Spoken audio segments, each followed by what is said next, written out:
Hello everyone, this is Benny Hills back for another vintage cube draft. I've been one draft since my last video.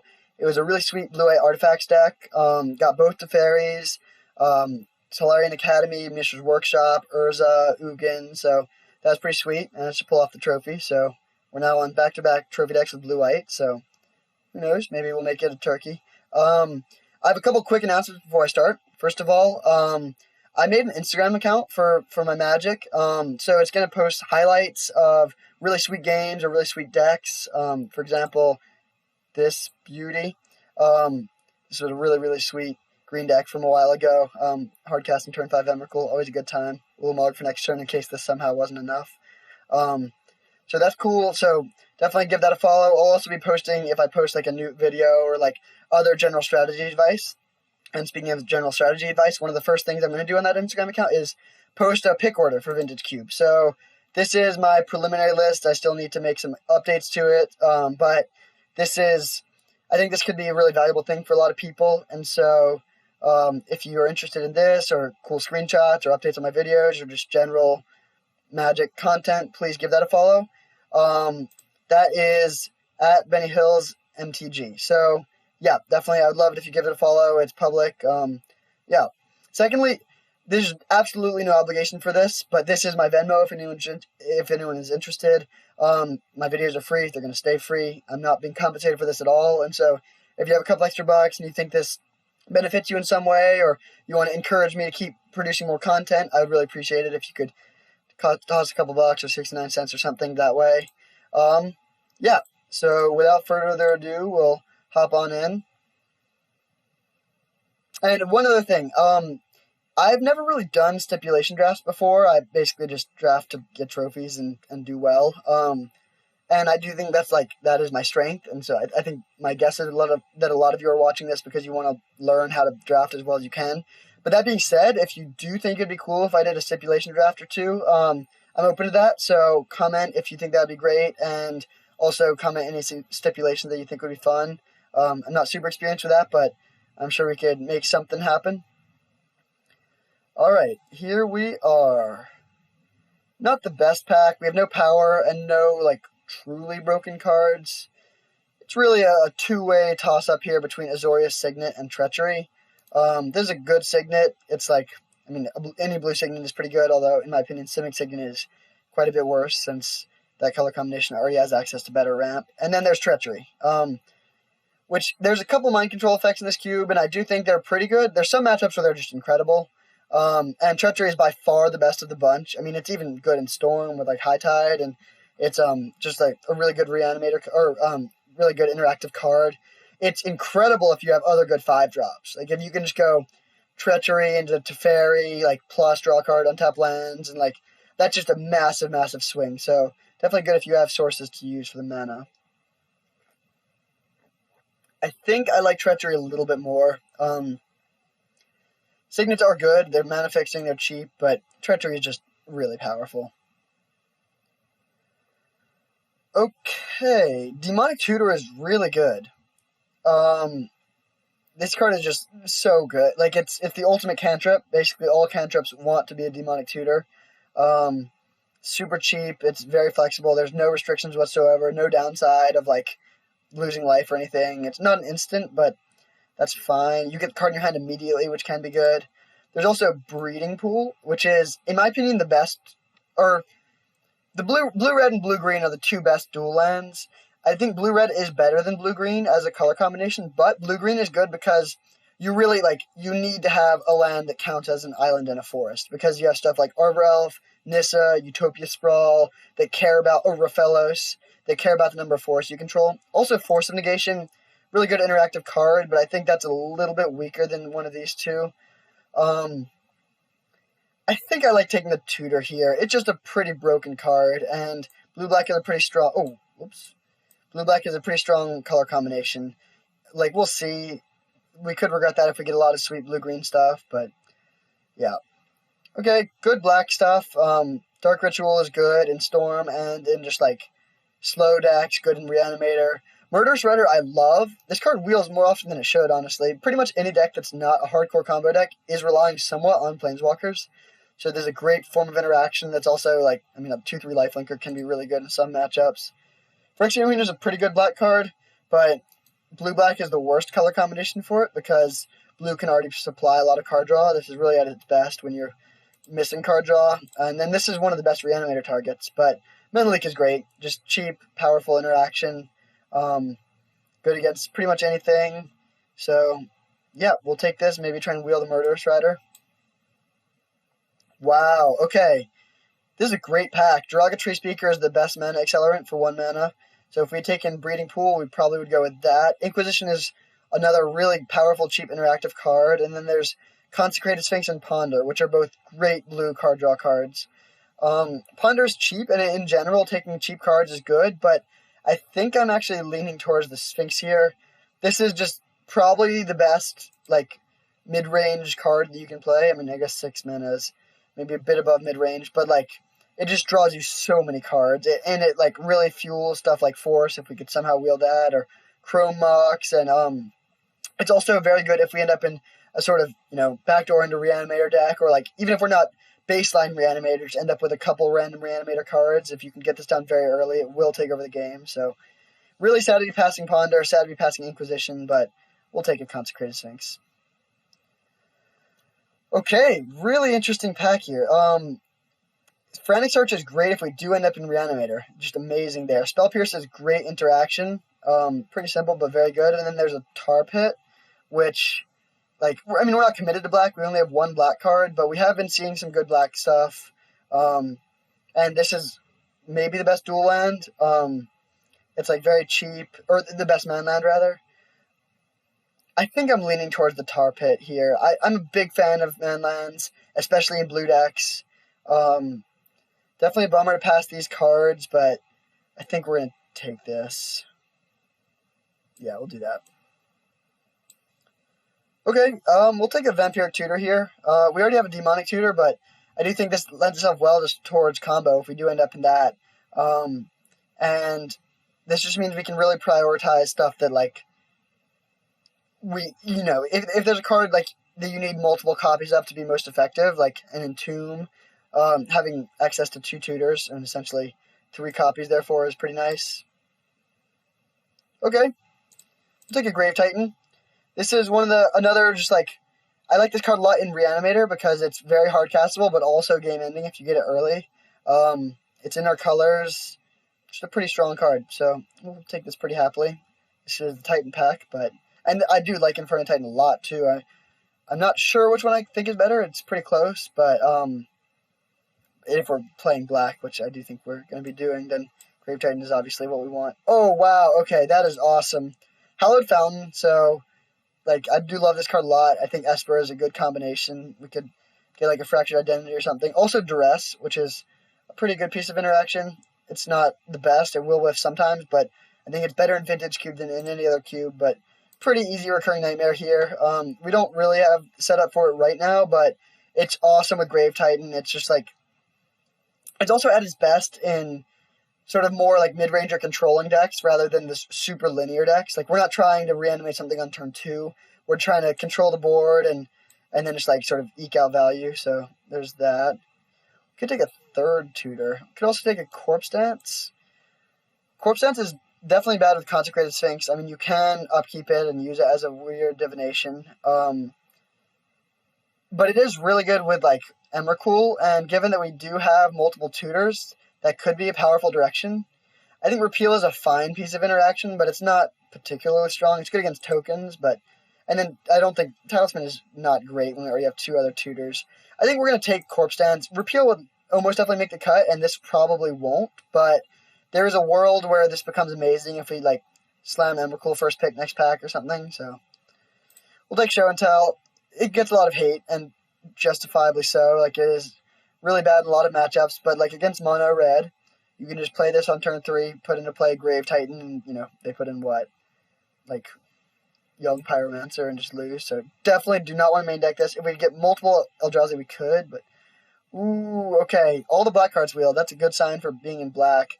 Dark Ritual is probably the best black card, and it is also good with these things, but so this is sort of a question of if we want to lean into being as combo-y as possible, or just trying to be a solid mid-range deck.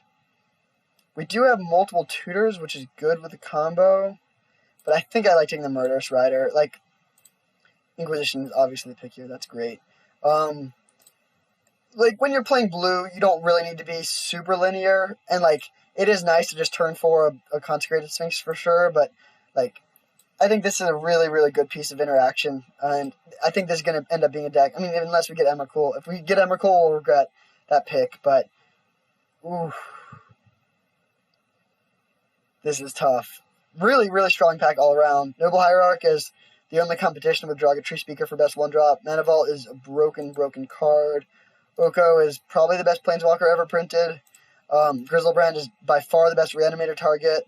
But I think I'm still just leaning towards the Jace here. Again, like, there's another path where we took the Dark Ritual, and we are really all in on this Griselbrand, like, reanimation plan.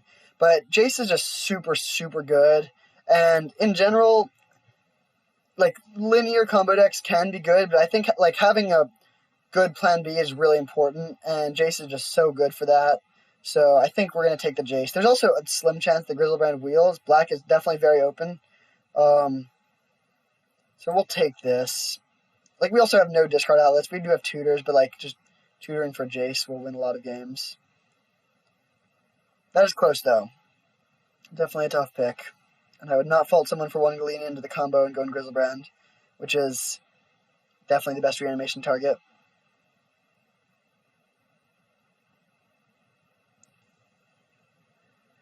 Okay, so there is Buried Alive, if we want to go more in the combo direction. But again, I think that's not really where this deck wants to be. Like, I think this is going to be a blue-black control deck that splashes Reanimator rather than the other way around. So I think just taking the fixing is good. We don't have a blue-black dual land yet, but hopefully we'll get there. And even if we don't, like, in a really linear deck, Buried Alive is still not great. It's just too expensive to be, like, ideal. So we'll take a Bloodstained Mire. Also a shuffle effect for Jace. So even if we don't pick up a dual land, it'll still be an upgrade for our deck. Ooh. Okay. I mean, I love Polluted Delta, obviously just much better than Bloodstained Mire, but Entomb is, like, really good. It's just like, yeah, this card is exactly what you want in a Reanimator deck. It's definitely the best card in Reanimator, other than maybe Griselbrand. So we're sorry to miss this Polluted Delta, but we will take this. Okay, I like Jace a lot. Dark Confidant is good, especially, yeah, it's good, especially if, like, you need creatures to sacrifice to Recurring Nightmare is what I was going to say. Although it is a little awkward with big expensive cards, but Jace is great. It puts stuff into the graveyard for Recurring Nightmare. It's also a creature to sacrifice to the Recurring Nightmare, and it's a great threat on its own. Especially if you're playing, like, yeah, I mean, we can flashback Inquisition, Demonic Tutor. So, very happy with the Jace here. So, we have a Sheoldred, which is a decent Reanimator target. I used to really not like it in Reanimator. It's grown on me a bit lately, but I still think it's not the best. There's also a Collective Brutality, which is a great enabler. It's like interaction that can put stuff into the graveyard. But I think I like taking Phantasmal Image here. We can obviously copy opponent's cards, which is nice. So if they, just have some cheap thing and we need to sacrifice to Recurring Nightmare, that is good. But it's also great in our own deck. Like, copying Grave Titan or Consecrated Sphinx is very good. There's the other blue-white dual land, so a little sad to see that go. Now we are pretty much cut out of splashing white, but we don't even have any white cards. I don't think it's very open, so we'll take the image. So there's a white card that we could have wanted to splash. Angel of Serenity is a pretty bad Reanimator target. It's just a lot of matchups where it doesn't really do anything. Gonti is a solid creature and actually quite good with Recurring Nightmare. And then there's Dig Through Time, which is just, like, good and at its best in a deck that will be filling its graveyard like we are and looking for specific combo pieces. It's definitely close between these two cards. I think a couple weeks ago I would have taken Dig, but Gonti's grown on me more and more, and I do love it with Recurring Nightmare. So I think we're going to take the Gonti. Also, we don't really want to, like, empty out our graveyard since we do care about our graveyard cards. Okay, so I like Mesmeric Fiend a lot. There's another situation where like Mesmeric Fiend would almost definitely make our deck and make it better. But we have Entomb, we have multiple tutors. There is a world where we get an Emrakul, and we have a Shallow Grave, or a Corpse Dance. So I think we're going to take this on the off chance that we do get there with a really sweet Eldrazi, and probably not get there, and probably not play this card. But Mesmeric Fiend, while good, is not essential. Okay, I like Shriekmaw quite a bit in this deck. I think this is one of the better creatures that destroy something when it enters the battlefield. Definitely better than Bone Shredder or Necrotal, because being able to cast it for 2 mana can be huge, like killing their elf on turn 1. And then it's also a really good card to recur with Recurring Nightmare. Even without looping our big stuff, like just looping Shriekmaw and Gonti can grind a lot of value against a lot of decks. Okay, Heartless Act is a solid removal spell, but Charter Course is great. It can just be card draw. We have some cheap creatures that can turn on the attack thing, and it's also going to be able to discard one of our fatties if we need that. So, yeah, I mean, any card that draws and discards is great. So, I mean, yeah, we don't have Frantic Search, but that's fine. We've ended up getting a decent amount of replacement effects. Okay, we'll take the Buried Alive. I don't think we're playing it right now because we only have one Reanimator card, although sort of F3 with our tutors. But there's a card where, again, if we get that Emrakul, this card becomes great. It's just a much, much worse version of Entomb, but still can be good. And Liliana's Triumph is like, so it actually is decent. Like, it's great against certain decks, but I think Buried Alive has a lot of potential. We could take this and try and end up in some sort of like Reanimator twin deck. I actually don't hate Ink Eyes as much as some people. It's good in some matchups, especially when you have some enablers, but I think we're going to take this. If we do get a Kiki Jiki, that could be a cool angle of attack for us. Okay, we'll take Living Death. If we had more counterspells, the looting thing in Baral would be pretty nice. But right now we only have the 1 mana leak. And Living Death is pretty, like, if we can just, it's a combo with Buried Alive if we can pick up a Kiki Jiki. Wow, okay, this is sweet. I think we're going to go with the Enabler over the payoff. This is not the best payoff, and I do like Collective Brutality a lot. Just very flexible, but it's nice that we got both of those. So I think Kiki Jiki, oh, we didn't get the Grizzlebrand back, so that is unfortunate. So we could just take Grim Monolith and try and just turn 3 one of these big 6-drops. Could also take the Deceiver Exarch and try and hope to get that Kiki Jiki, but I don't think we really need to pick that early because we got a really late Pester Knight. We could also take Iona, which is a very, very strong Reanimator target against some decks. But again, like, we're not really looking like we're a hardcore Reanimator deck with just the 1 Recurring Nightmare right now. And then there's, Flooded Strand, which is, I think, what we should pick. Like, we already have 17 cards that we're very happy playing, and that's cutting a lot of cards that would be fine to play. So, like, taking lands becomes a higher priority when you have a ton of playables. So we'll do this and probably not wheel the Monolith, or definitely not wheel the Monolith, but maybe wheel Exarch or Iona. Actually, almost definitely wheel at least one, potentially both. So there's a Necrotal. It's not great, but it could be good. I think probably the best pick here is Treasure Cruise. We know we're not getting Dig, and we have a lot of cheap stuff that sends cards to the graveyard. We have 2 fetch lands, so this could be pretty good. We also are a little bit light on card draw. I mean, we have Consecrated Sphinx, obviously, but that's pretty expensive. We have Charter Course, which is fine, but, like, Jace, obviously, amazing. But I think we're going to go with the Treasure Cruise. Yeah, this is a pretty good deck for it. Ooh. So 2 fetch lands, which we would love to play. Bazaar Baghdad, which could get there if we get, like, 1 or 2 more Reanimate cards. But this card is just amazing. I really don't think this is a good card for the cube. It's very unfun to be on the other side of. Just, like, it's so frustrating if they just, like, are doing nothing, but they're just taking out your win conditions and, like, just milling you down with that. But pretty fun to play with and just good. So if our goal is Trophy, which I think is a pretty good goal, very happy to take this Ashiok. Well, Cryptic Command is a good piece of interaction. Spellseeker is... this is actually pretty close between Spellseeker and Exhume. I think Cryptic is, like, we're not going to really have the mana for that. We don't have a water. If we had a Water Grave, maybe, but Spellseeker has a lot of targets in this deck, including Demonic Tutor, which is just a really broken target. It's also sort of nice that you can get Charter Course and then turn on your own Charter Course, and you have Entomb. There's also Exhume, which, again, like, we're pretty light on the Reanimator theme, but it does exist in our deck. It's also a lot more likely to wheel. We have all these Reanimator cards on our board, so I think I'm leaning towards the Spellseeker. Great to sack to Recurring Nightmare. Yeah, we'll go with the Spellseeker here and really hope to wheel this Exhume. Wow. This is brutal. So, Glenalundra is a great card. Just great interaction. There's Necromancy, which is a pretty good removal spell. Or a pretty good Reanimator spell.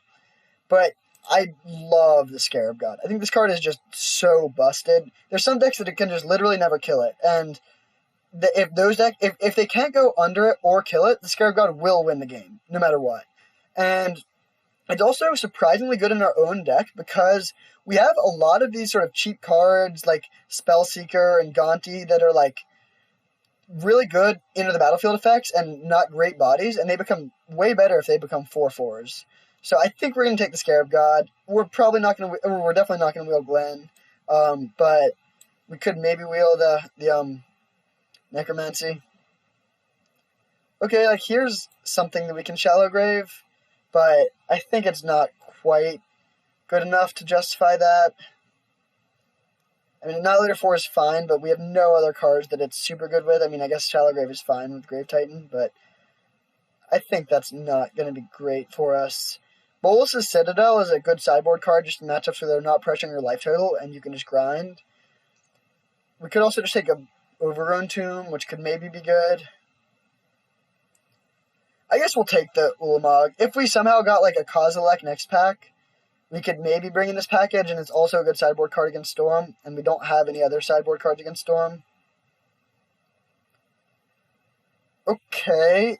Faithless Looting would be good if we could splash it, but we can't really do that. Dismember is a good removal spell, but I think I like taking the Freebooter here. We want cheap creatures to enable the Recurring Nightmare, and this is just interaction and pretty good. It's also another card that's really great to bring back as a 4/4 with Scarab God.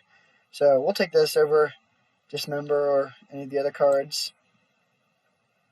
Okay. This is a pretty good late pickup.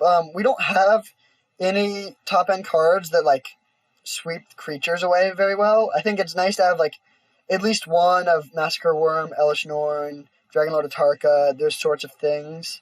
So, pretty happy to get a late Massacre Worm, and there's a chance it won't end up in the main deck, but it definitely could. Okay, we didn't get there with a twin, so not doing that. We don't have green for Fauna Shaman, so we'll take a Regisaur. This card is amazing against, like, mono red. Like, decks where toughness really matters. It's also good in, like, a more linear Reanimator deck where you need discard outlets. I don't think we're that. Like, just discarding card every turn is going to be pretty annoying for us, but really strong sideboard card. Okay, there's a Necrotal. I think since we already have a Shriekmaw, we probably won't play this, but we could.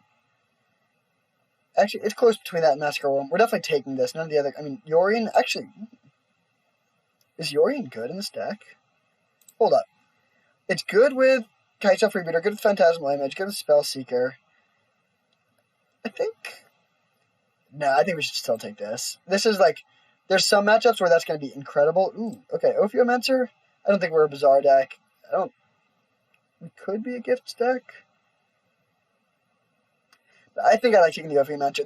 This would be a borderline, like, card draw spell, and this is just a really good card in some matchups that could potentially make the main deck. Okay, Exhume is good. Exhume is very good. Like, we don't have any really broken stuff, but wow, okay. This is cool. I think we take the Necromancy. Toxic Deluge is good, and I do like to have effects like this, but we have a lot of our own creatures and a couple creatures that kill other creatures, so we'll take that. I think this deck is pretty sweet. It's not like... Yeah, it's a good mix of, like, enough Reanimator cards to be able to present that sort of threat of a broken draw while still being able to, like, be resilient against interaction. I think Exhume is probably not really where we want to be.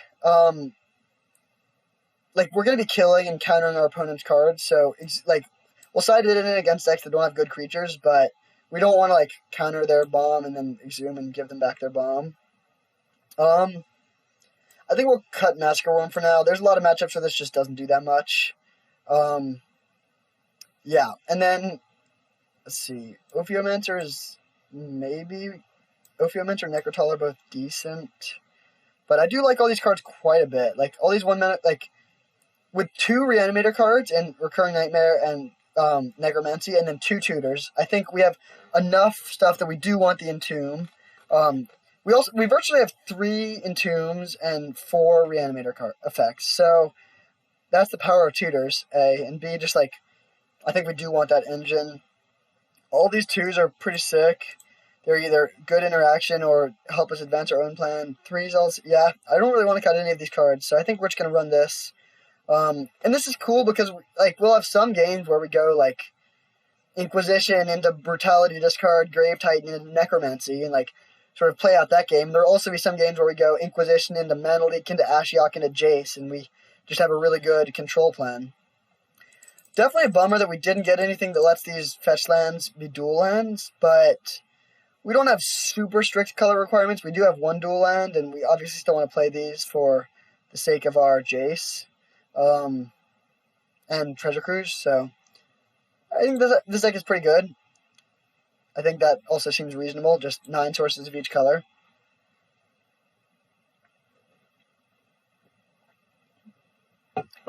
Now, I guess I need to rank this deck. I think this deck is good. Again, we're lacking a little bit on counter magic. I'll give this a 7. I think it's a solid 7. Yeah. Definitely not super broken, but could get there. This is not.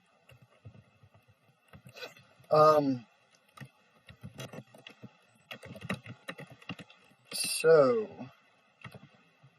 3 7s in a row, that's lucky. Probably that means we'll get a trophy again. In fact, we're gonna get a trophy. Put that there for now.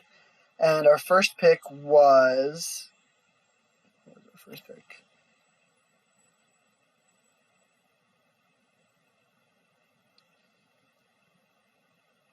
What was our first pick? Oh yeah, Treachery. Sorry about that. So, pretty happy about how this draft went overall. It's definitely not the best deck ever. We have no power, which is always unfortunate, but what is good?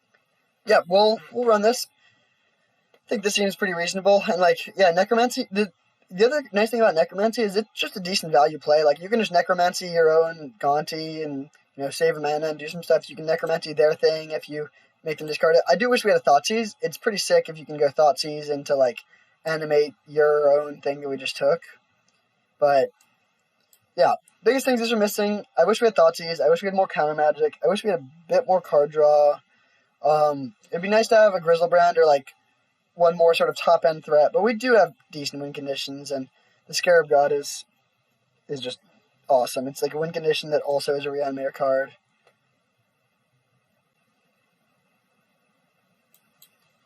Okay. Sand is solid. Definitely a keep. We're not going to vamp on 1. Like, we don't... What do we get with that? Like, we sort of want lands. We don't really want to vamp for a land on turn 1. Alright, we're playing against a green deck.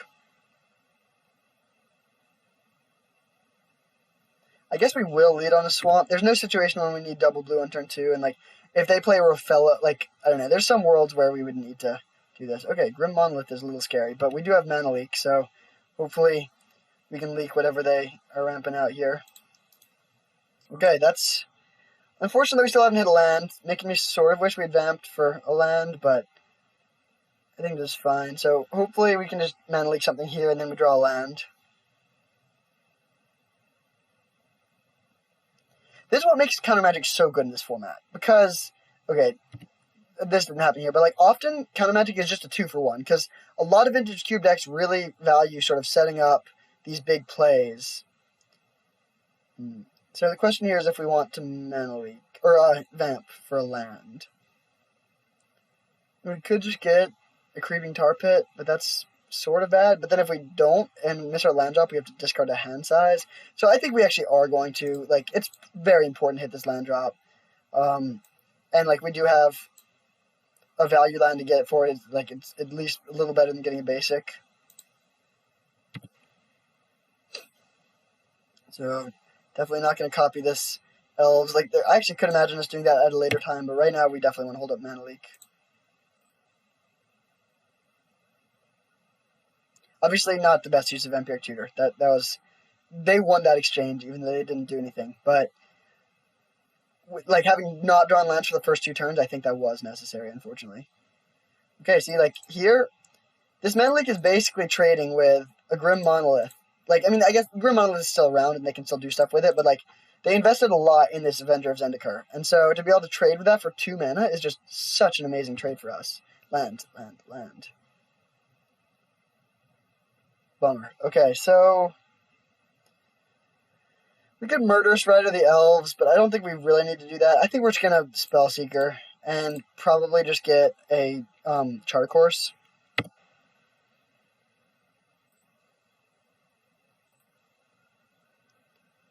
Between Charter Course and Demonic Tutor, but Demonic Tutor would probably be getting a land, and Charter Course can maybe find us that land, so I think we'll do this. Also, against green, like, I mean, in general, decks are not going to prioritize removing a Spellseeker, but they definitely won't, so that's good. They're probably just going to untap their Grim Monolith this turn. And unfortunately, we don't have a counterspell, but we do have Treachery and Phantasmal Image, so we can sort of use their own creatures against them. And we also have a Murderous Rider. So attacking for 1 here, and then really hoping we could land off this Charter Course.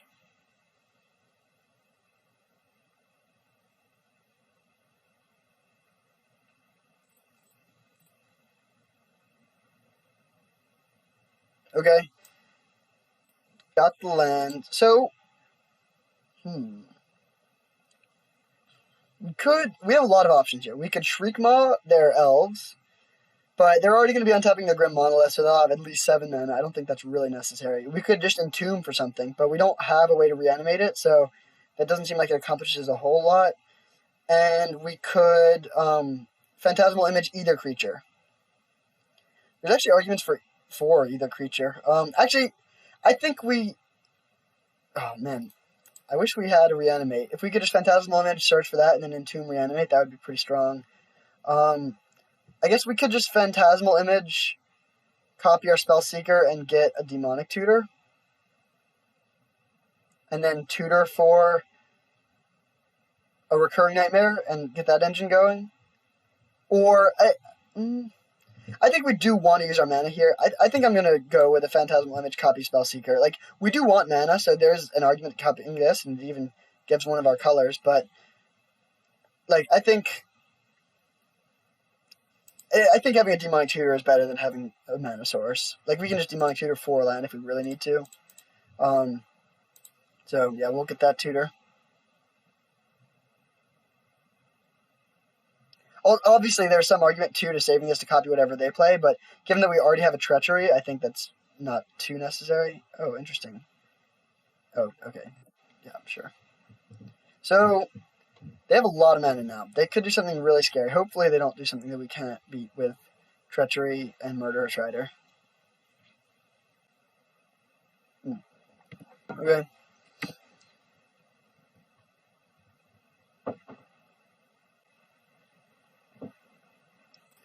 Okay, so copy the Spellseeker, get the Demonic Tutor. Not really an argument for any of the other cards we could get. Like, yeah, that's not going to do too much here. And so now Demonic Tutor can get a land, maybe. Not what we really want, but it could come to that.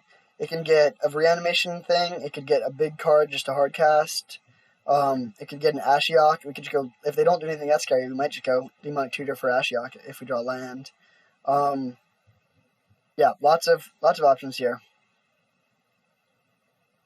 This is a big turn, though. If they play Sundering Titan and blow up 2 lands, we're in pretty bad shape. Vivian Reed is not too bad. I mean, they can get 1 card with it, which is annoying, but then we can just Murderous Rider that. So if we don't draw land, we'll just definitely Demonic Tutor for a fetch land to fuel our Delve, and then fetch, play Murderous Rider on the, or play Swift End, technically, on the Vivian. It's good that they went in this order, though. If they played a big creature and we treachery'd it, and then they Vivian'd our treachery, that would be a very good exchange for them. So it's good to have avoided that nightmare scenario. Oh, they got Myr Battlesphere. That's scary. And it's annoying also. That's one that Phantasmal Image is much better against than Treachery. Land? Nice. Oh, even our draw step was a Demonic Tutor. So, if we fetch, there'll be 5 cards in the yard. Unfortunately, we don't have enough mana to do everything we want. Everything being playing Treasure Cruise. I think we're just going to... Well, we do want to kill this. Do we have any good ways to deal with the Battle Sphere? Not really. I mean... Actually, no, we do. I think Grave Titan can outpace that. So we'll get an island here, and Murderous Rider the Vivian, and Demonic Tutor for Recurring Nightmare. And then our plan will be in our own upkeep next turn, so we don't draw it. Entomb for Grave Titan, and then sack one of the Spell Seekers for that. And then we can even bring back Phantasmal Image to copy their Battlesphere if we need to. So that worked out pretty well. Swift End here. Our Electrical is a bit of a concern. We're going down to 14 here, and then Battle Ball can hit us even if we are blocking it, but still think this is fine. So we'll get that Recurring Nightmare. And like you can just see, Spellseeker is just so good here. Do we want to swing at both? I think we do. I mean, this does open the door for them hitting us for 1. Oh, actually, no. Actually, definitely not. It can kill our Phantasmal Image, so if we just send 1, then that doesn't accomplish anything. So we'll just be passing here. And I do think it's worth doing this in the upkeep. Like, we really want Grave Titan. Consecrated Sphinx would be quite a bit worse when they have a big board. And it would be very bad if we just drew the Grave Titan, so we'll do this. I mean, I guess, actually, no. I think it's worth it to Treachery the Battle Sphere. Like, we'll definitely feel pretty dumb if we draw Grave Titan, but if we, like, Treachery into Reanimate Grave Titan is just a huge swing. Oh, wow. That's scary. Interesting. Really bad card for mono green in general. Like, you're trying to play to the board a lot, but it actually is decent here. Although it's pretty sweet that we can steal that. And, although, actually, no.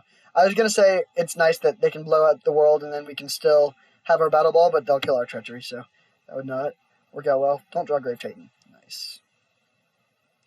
So, step 1. I mean, we want to make sure we don't overreach them too much into this Oblivion Stone, but the nice thing is that the play we're doing is going to put a lot of pressure on them, so they can't really just sit back and put counters on everything. They do have, like, infinite mana, so they could just have a Crater Hoof and kill us, but there's nothing we can do about that, so we're going to hope they don't have that. Take your Battlesphere, untap all our lands, Entomb Recurring Nightmare. We want to ideally not give them a great opportunity to blow up our Recurring Nightmare in addition to the Oblivion or in addition to the rest of our board. So there's that. It would be nice if we could get a Grizzlebrand here, but alas, we did not get it there. Some argument actually getting Scarab God potentially. We already have the board under control pretty well, and that's good against Oblivion Stone. I still think it's better to get a Grave Titan, though. Just, like, that's so good with Recurring Nightmare, and we can just keep recurring it. So, yeah, we'll do this. Oh, I sequenced this wrong. I think we're going to Treasure Cruise this turn, so we probably should have done this before we do all this, but it's fine. So, definitely putting back the Phantasmal Image, because we can copy something much better with it. So, we'll get our dudes, and then we will Treasure Cruise. I think we'll just hold up 1 mana. Oh, do we have any 1 mana cards that we want to play here? No, we don't. So, we'll just do this.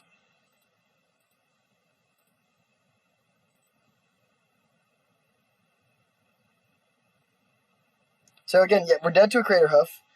But if they don't have a Crater Hoof, we're in an amazing position. Like, we have a great board that will kill them fairly quickly, so they're priced into using their O-Stone. And if they use their O-Stone, then they don't have their creatures anymore.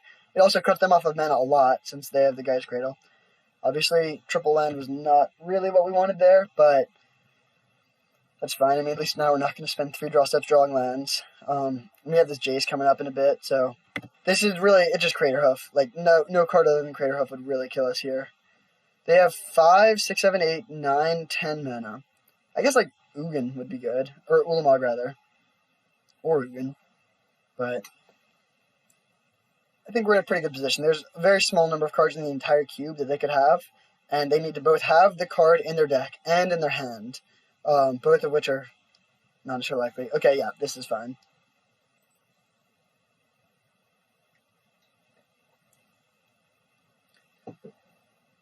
So I think, okay, that can draw them some cards, but they don't have a ton of mana anymore.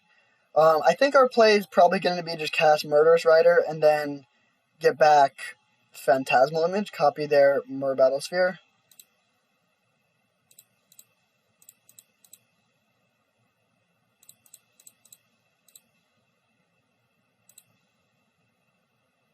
We could also get Grave Titan, but this just makes more bodies, which I think is pretty relevant. Actually, it's close. Either way, they won't have favorable attacks. I guess we'd rather the Phantasmal Image stay in the yard in case they play something even scarier. So I think we are going to get this Grave Titan, actually.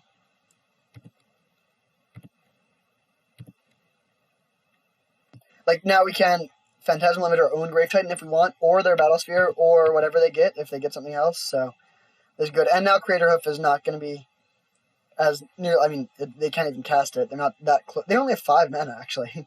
So, yeah, we're in a pretty great position here.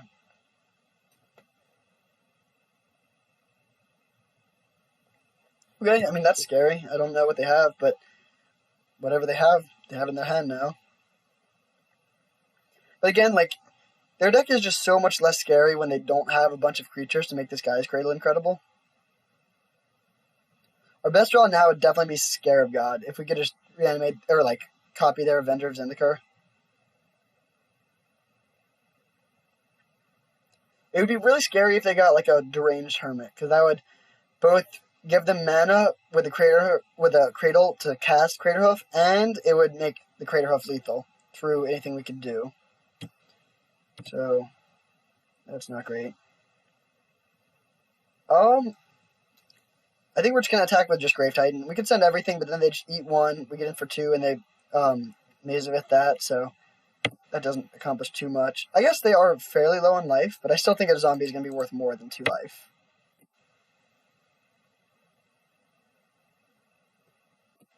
Yep, so just get 2 zombies.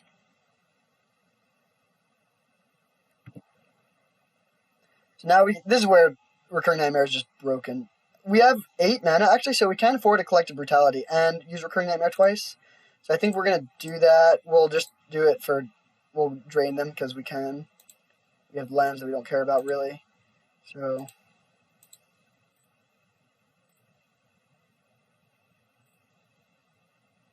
nice! That's sick!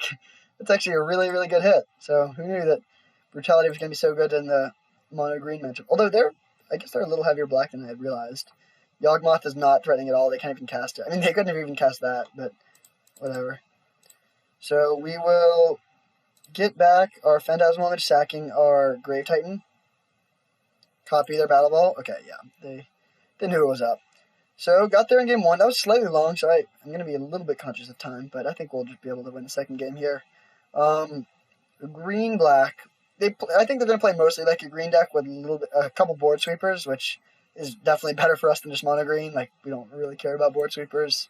I think Necrotal and Massacre Worm both look good. Like, they both kill mana dudes, they both kill bigger things. Like, Massacre Worm can handle Mer Battlesphere pretty effectively.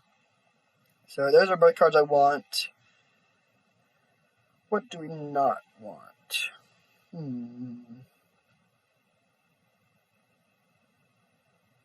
Collective Brutality doesn't look great.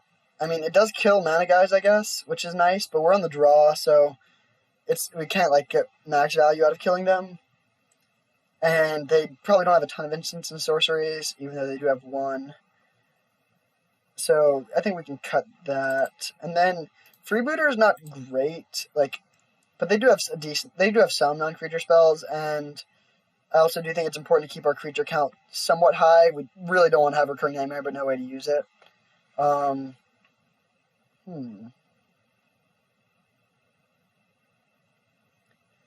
Tutor is not at its best in our deck, and so on the play, I think we might want to cut it because it is card disadvantage a lot of the time. But I think here we do want to keep it in because we're on the draw. Part of me is considering cutting a land on the draw, but we also did just bring in a 6-drop. And, like, we want to loop Recurring Nightmares and stuff. We have a Tar Pit as, like, another mana sink, so we can use our mana pretty well.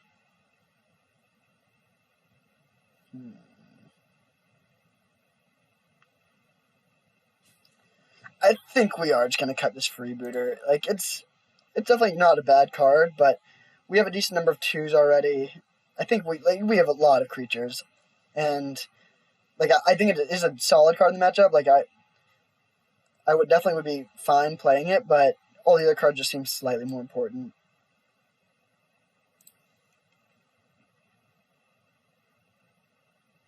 Knowing about Vivian is nice. We really want to try and play the Recurring Nightmare around that. Like we might not run it out on turn 3 with no other plays if they are going to have enough mana then. This hand is great. We don't have a mana leak, which would be nice, but we can Inquisition on 1, Ashiok on 3. There's a slim chance our Inquisition will miss, which would be annoying, but at least that means they won't have a play next turn. Okay. Fetch land is fine. Like, we do want a 4th land. It's not great, but... Okay, so... I think we're taking the Night's Whisper here. They don't have... Oh, no, they do have black mana from the elves. And then Karn, I think next turn we're probably just going to want a Demonic Tutor for Murderous Rider to kill the Karn. That seems fine. They are a long way away from casting this Avenger, so there's that. And there's also a chance they'll be able to Treachery it before they get counters on the tokens. So, yeah, pretty easy Night's Whisper here. Yeah. They had a good turn 2 setup. Turn 2 Arbor Elf plus Night's Whisper is very strong. Okay, so we know their draw. Definitely a poor choice to do that, I would say.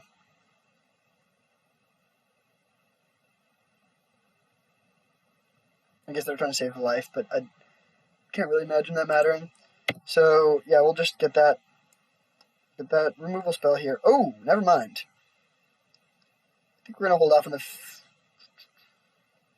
No, I guess we will fetch. Really unlikely to matter, but... I think an island is a slightly below average draw here, even though I would not be upset if I drew it. There's some argument to saving this for the Avenger, but I think saving the Demonic Tutor is better than saving a mana leak, especially since, they could just, ramp past the point where it matters. This is what I'm saying. I just hate it when this happens. Does this happen for other people, or is this a me problem? It also hasn't happened in the other streams that I've recorded, so I don't know why today it's struggling so much. Alright, so get our island, play our Mana Leak, and this is great. If you can go Mana Leak or Inquisition into Mana Leak into Ashiok is just devastating. There's also, this is a good matchup for Ashiok. It's at its best against Storm, where they have very few win conditions, and you can just kill them with one activation. But here we have a good chance of being able to fetch an island, draw an island. Actually, yeah, we probably should have just fetched there, but again, so unlikely to matter. Questing Beast, that's sick. We probably can't get it this turn because they'll probably attack Ashiok down a bit, but Bitter Blossom is good against us. Good to get rid of that. But if we can just play their Questing Beast, that's really sick. They may have a removal spell for this Ashiok to give it a Demonic Tutor, but that's fine. We still have Treachery and our own Demonic Tutor.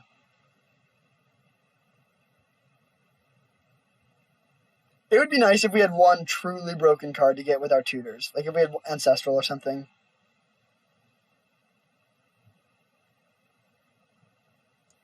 So they have 6 mana. They might have just gotten Gaia's Cradle. Oh no, they're playing it here. Planeswalker, Harmonize, Vraska. Oh, Vraska's great. That's really strong for them. Killing our Ashiok, and then they still have a thing left around. Okay, so Masquerome is a nice draw. We do need another black for it. What do we want to Demonic Tutor for, if anything? I guess we'll fetch first just to remind ourselves of our deck and see what we got here. So we could Demonic Tutor for a Vampiric Tutor.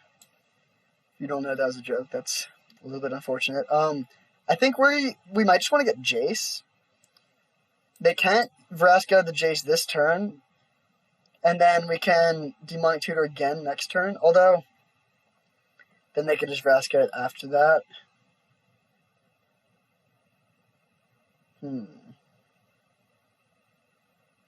I do like the idea of getting something to use this turn. I guess we could also get Scarab God. There's not really good creatures for it yet. Oh, actually, we should just get Treasure Cruise. We can just cast that this turn, right? We'll have 6 cards in the graveyard and 2 mana, so that's perfect. Yeah, we'll just use Demonic Tutor as some card draw. And none of these cards we really care about being in our graveyard.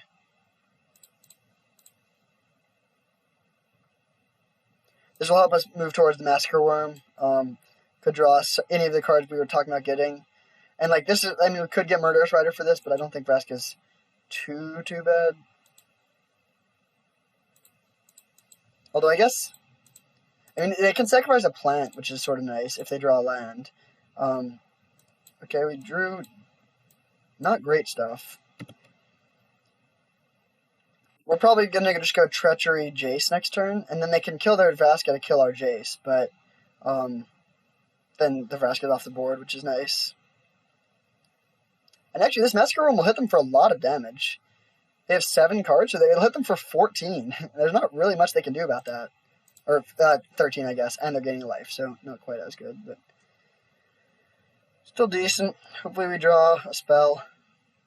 Okay, that's pretty good.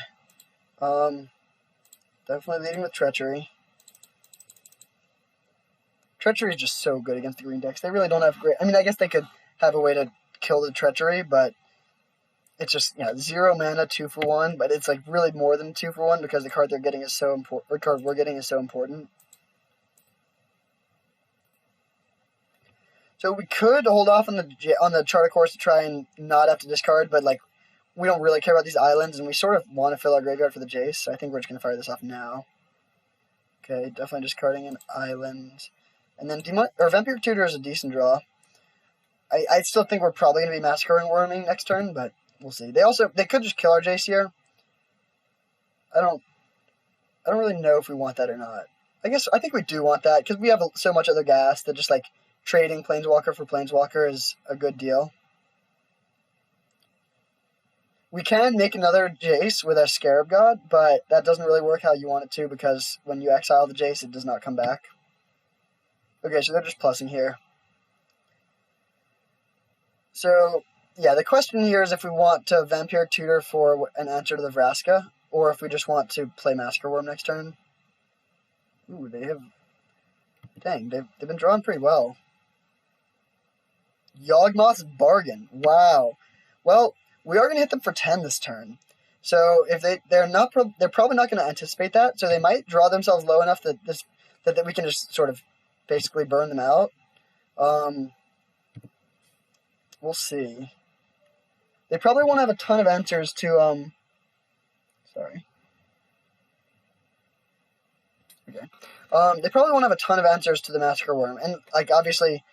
The main reason to play this is the -2/-2 trigger, but the effects still last after that, so that's cool. So they're going down to, I mean, they're at 4 now. 3.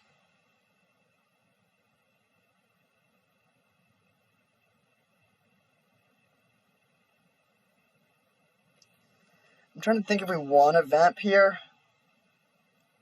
I kind of don't think we do, because next turn, like, we can cast anything on our deck with 6 mana. So next turn we can just go vamp in our upkeep and then cast Grave Titan or Consecrate Sphinx if we want to. And so I think just getting a little bit more information will be worth it. Okay, good thing to discard a Jace.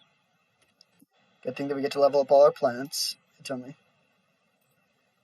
don't want to Risk Komodo having a bug and giving their stuff counters. Although, I guess we're also just killing them immediately. So, boom, hit them for 10.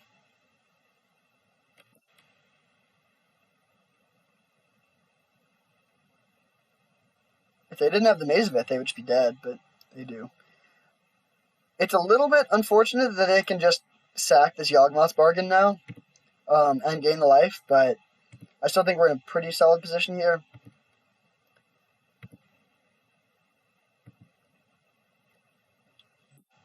Another argument in favor of not vamping at the end of the turn is now we can get 2 Jace activations. I mean, we could get an extra loyalty, but I think looting an extra card is worth the extra loyalty when we have these 2 swamps in hand that we really are not that interested in.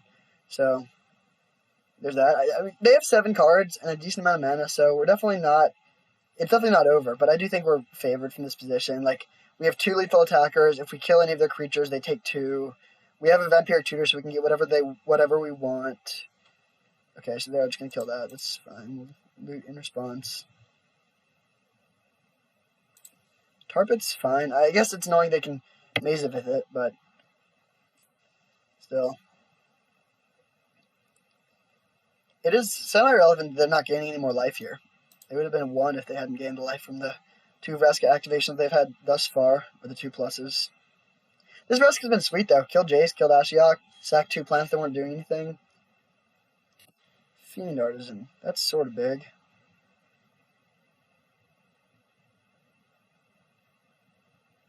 Oblivion Stone. Okay. So if we attack with both, they have to chump. Oh, what? That was an aggressive draw. Now they're just dead, right? I mean, if a creature dies, they lose. So we can just Vampiric Tutor for a removal spell and kill them. Yeah, that was a bad play on their part. Man, really happy we brought in this Massacre Worm. So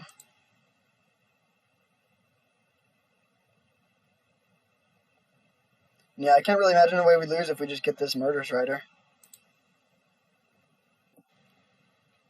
In general, when you have lethal on board and lethal in hand, you always want to use the lethal on board first. So I think we definitely want to attack, and then if they somehow have some piece of interaction that saves them, then we still have the kill and up to back it up.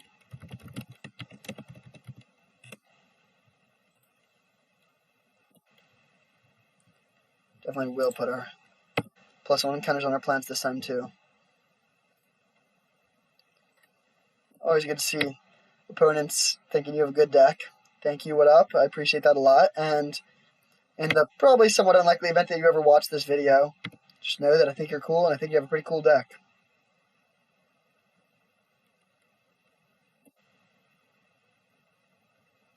Alright, Massacre Worm trigger for the win.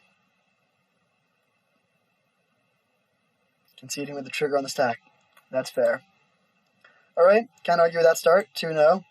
I think our opponent's deck was fine. It wasn't the best ever, but they had some cool stuff. They had a lot of acceleration and some solid black interaction and grindy elements, so pretty strong. Looking at this deck, I do think it is a bit unfortunate that we don't have a true board sweeper. Like, we do have a lot of creatures ourselves, but there are going to be some matchups against mono red. We just can't really keep up if they go 1-drop into 2-drop into 3-drop. So I think hyper-aggressive decks could be a bit of a rough matchup. We also have no relevant source of life gain. I guess we have a decent sideboard, though, with Ophiomancer, Regisaur, and Necrotal, and maybe Massacre Worm. Deck with a lot of counterspells could be tough. We do have a couple ways to force them through with Inquisition, Collective Brutality, and Kitesail Freebooter. Yeah, honestly, I think this deck is pretty good. We'll lose to broken decks. Like, we can't do, like, if they just have, like, Mox, something scary on turn 1 in the play, and we're on the draw. We don't really have great ways to catch up for that, but, like, this hand is a perfect example. Like, we have some solid stuff, some flexible cards, but if they do something really broken, they'll beat us. But we can't ship this hand. Like, hopefully they don't have Mox. Okay, Tenornells is fine. Another matchup where Phantasmal Image could be very good. I think we're going to lead on island here.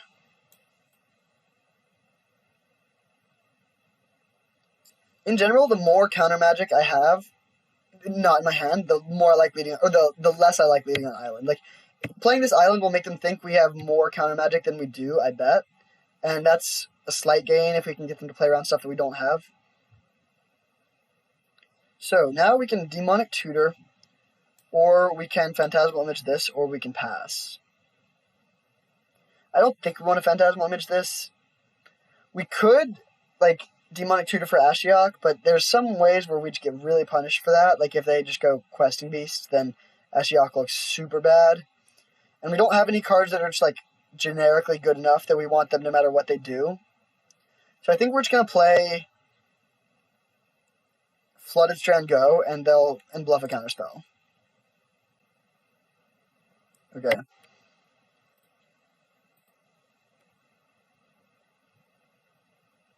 Obviously, we're a blue-white control deck with Mana Drain, so you obviously don't want to cast anything, right? Glenalandra? Well, actually, that's not too bad. I mean, it is good against us, but we can just Phantasmal Image it, and it's also going to be good against them.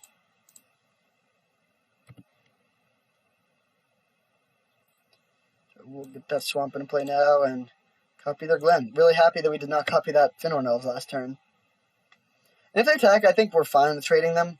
Yeah, that seems okay. Oh, this is going to be creature for sure. Whisperwood? Okay. Man, I really wish we had one more mana so that we could Treachery that this turn around their Glen.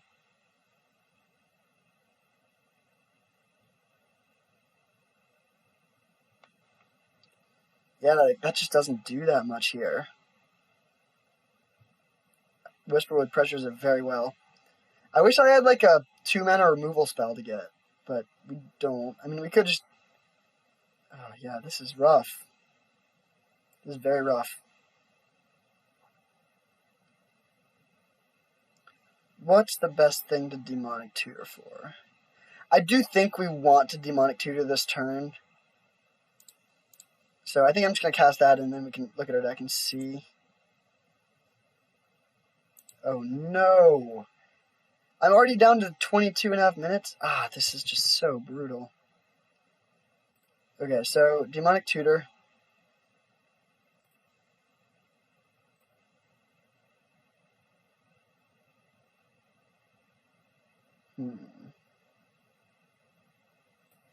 Actually, I think we might just get Shriekmaw and kill that. Yeah, I think that's worth it. I forgot that we did have a 2-mana removal spell. I would love to be able to hold up a Glen activation, but I think we really want to get this off the board. We don't have great ways to catch up with it. I mean, if our Glen dies, we can copy it, I guess, but this seems like a good exchange. And so we will not trade with the Manifest, but we will trade with the Glen if they attack. And we'll really hope they don't have like a Consecrated Sphinx or something really good this turn. Okay. Wow. Bold play to tap out of all your blue mana. Really just, I mean, bold is not the right word, just horrible play. We will trade these Glens and then copy their Glen and then Treachery their Glen and have non-creatures basically unlocked for the rest of the game. Oh, that's annoying that that works that way. I guess, yeah, I forgot about that. So we're just going to make a Deranged Hermit, get 4 dudes. It is nice that their Deranged Hermit buffs our guys too, so that's pretty sweet. Now we can Treachery plus, oh yeah, I mean, we have a lot of stuff going on here. So, Treachery this, bet you wish you tap this Finhorn Elves instead of one of your blue sources. And then we can either Treasure Cruise or Ashiok. I think it's better Ashiok. Like, this is just a good window to get that down. There's another matchup where it could be very strong. So, yeah, we'll do this. It was a great turn. Ooh, Ulamog. They're really going big. Oko and Ulamog. Okay. Very, very good to hit those cards. Those cards are just very strong. So, these squirrels are going to totally handle our opponent's squirrels. They obviously aren't going to pay for the Deranged Hermit because it's symmetrical. So, I mean, if they have a huge creature here, that could be bad. But we have an Ashiok in play, a Glen. Ooh, do we want to counter this? I actually think we do. It's not the scariest thing ever, but they only have 2 cards, and we don't really want to spend, like, we have a lot of stuff we want to be doing, so we don't want to be holding out mana. Plus, they could potentially remove the treachery and get their own Glen back, which would be annoying. Oh, whoa. I'm not expecting that. So, definitely trading here, and I think we're going to trade with 3 tokens. Alright, so, hopefully we draw land. That would obviously be great. Actually, if we don't draw land, it's not... Oh, they still can't kill our Ashiok right now. So I'm carry-handed. Sure. Land. Dang. Okay, so I think... What did we hit? Uro? Uro is obviously bad here. Like, we don't want to give them their own Uro if it dies. So I think we're going to just collective brutality, kill the 2/2, and then try to cruise. I don't really envision Treasure Cruise or Collective Brutality getting a whole lot better than that. So, let's see. We ideally want to leave... Yeah, we'll leave Phantasm. I think that's a bit stronger than Shriek Maw. So we can Vamp here, but I don't think we want to do that since we already have 2 great 6-drops. So I think we're going to save that until we're in a situation where we're behind and we need something spicy. Okay, sure. So, pretty good start here. We are 3-0. The deck has felt pretty smooth. I kind of want to quit this and reopen now, but I don't want to lose our sideboarding, and we do have some good stuff to bring in. So, Necrotal looking good. Massacre Worm looking good. Playing against blue-green. None of these other cards look particularly strong.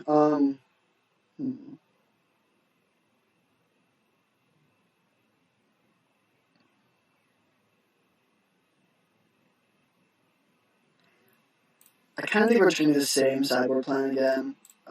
These cards are both fine, but, like, really, all our cards are pretty good. Like, we don't really have any cards that we want to cut, which is a good problem to have. Master Worm is, I think, a little bit less impressive here than the other. Although, actually, no, it's great against Range Tournament. It's obviously good against the Dorks, so I think that seems reasonable. Oko is annoying. I mean, it's good to know about. So we have one answer to it, and then we could Inquisition it. Or Mana Leak it. But there will be some, like, if we played 100 games, there will be some games where they just play turn 2 Oko on the play, and there's nothing we can do. And so, nothing we can really do about that. I mean, yeah, that would be good. Okay, I mean, yeah, like, no cheap interaction, but we can demonic tutor for something. Like, again, if we could just demonic tutor for a Toxic Deluge, this would look awesome. But even so, we can get a Planeswalker removal spell, or a creature removal spell, or a counter spell. Like, demonic tutor is still fairly flexible. Okay, that's fine. Actually, no, that's pretty bad. Like, it will be good if we get there, but when we already have a 5 and a 6 drop, drawing another 6 drop is not great. Oh, wow. Okay, they're sort of going off here. This is a great start from our opponent. Oh my gosh.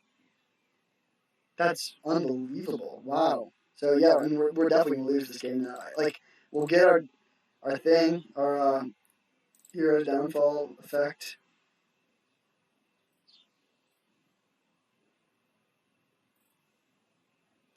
That's just a truly, truly broken turn 2.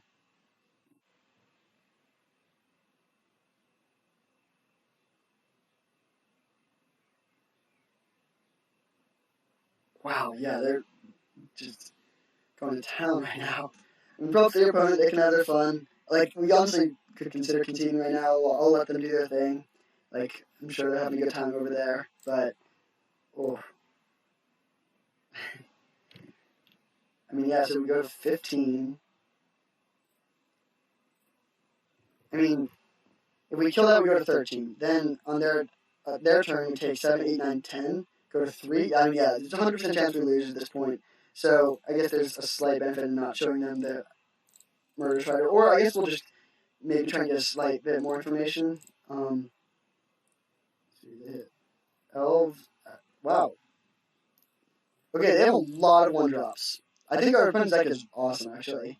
Like, Oko, Glen are both great pieces of interaction, tons of 1-drops, Guy's Cradle.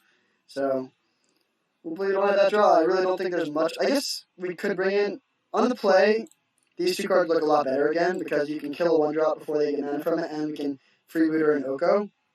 Maybe we do want these now. I really don't know what to cut then, though. Maybe Gonti. I do like this card a lot, but like it's just a little bit slow, and like a semi-slow 2-for-1 is just like worse here than in other matchups.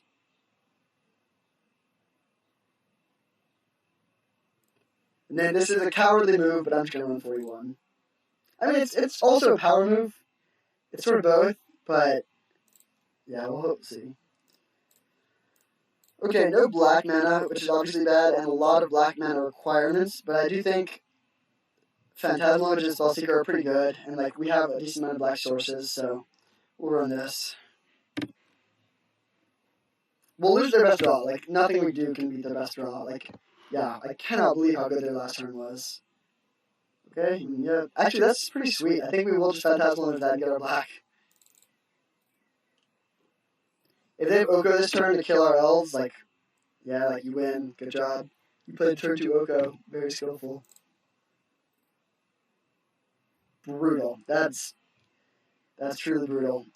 I mean, we're gonna lose this game. Like, you can't. We just can't beat that. Like, what do we get for the Spellseeker? I guess Charter Course.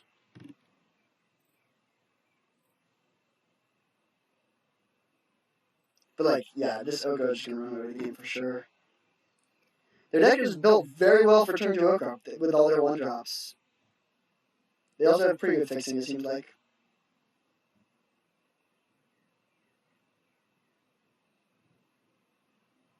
It's a weird card for them to be playing. I guess it ramps with Guy's Cradle, maybe that's what they're thinking, but yeah, man, that's just so frustrating. Being on the other side of Oko is not fun. Especially on turn 2.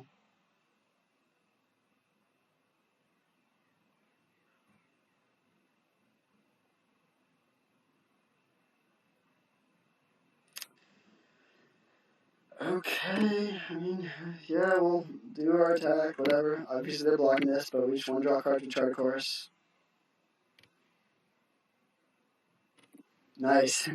Got him for 1. Okay, like, yeah, we're dead. Still not hitting any black mana.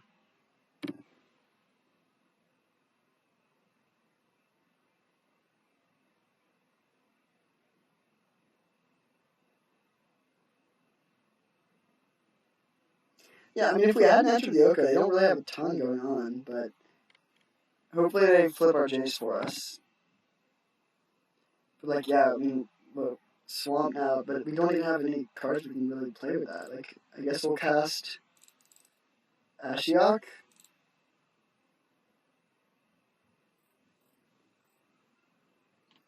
Maybe we could hit, like, something from theirs that's good. Wall of Roots, Crater Hoof. Wow, they really have a great deck.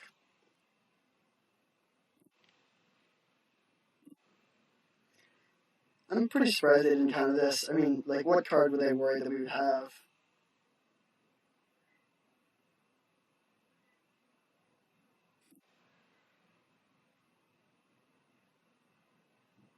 Actually, there could maybe be a world where we win if we can get to Massacre Worm and that can do some damage. Like, if they give us back our Jace and then we get a Massacre Worm, that's something. We can get the Wall of Roots for mana if we want next turn, but that doesn't do too much because it doesn't produce black mana. I think we're just going to crack the food also at the end of the turn. We don't really have any uses for the food token.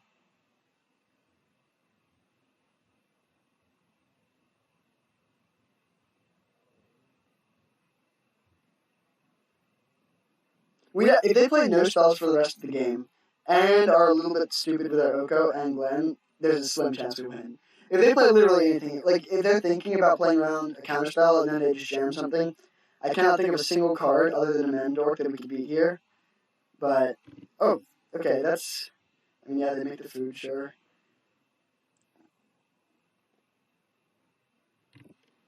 Alright.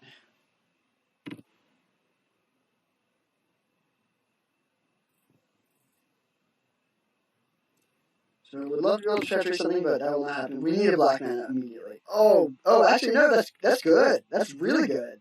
Oh, well, they can turn it into an elk, but we can get their Wall of Roots and cast Consecrated Sphinx, and they can't counter that with Glen, and that will, like, maybe give us an out. It also makes it a little bit more annoying for them to kill our Ashiok.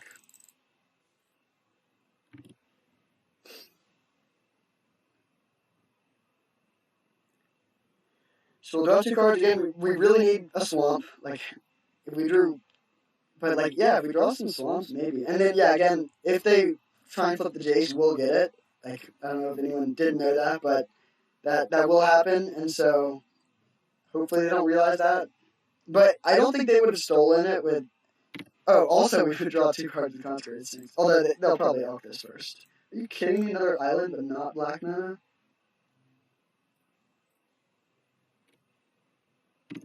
Okay, yeah, they turned that into an elk, sure. Oh, wait, they're letting us keep the Consecrated Sphinx.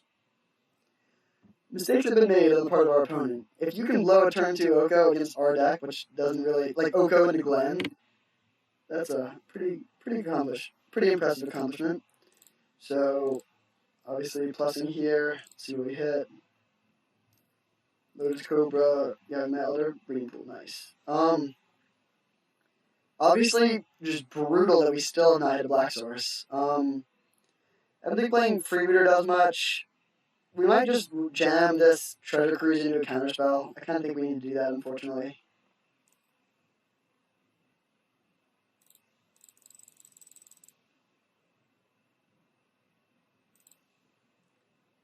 Actually, we'll leave up black so we can vamp here, because we are very constrained on black mana, so we aren't going to have a better use for it, really.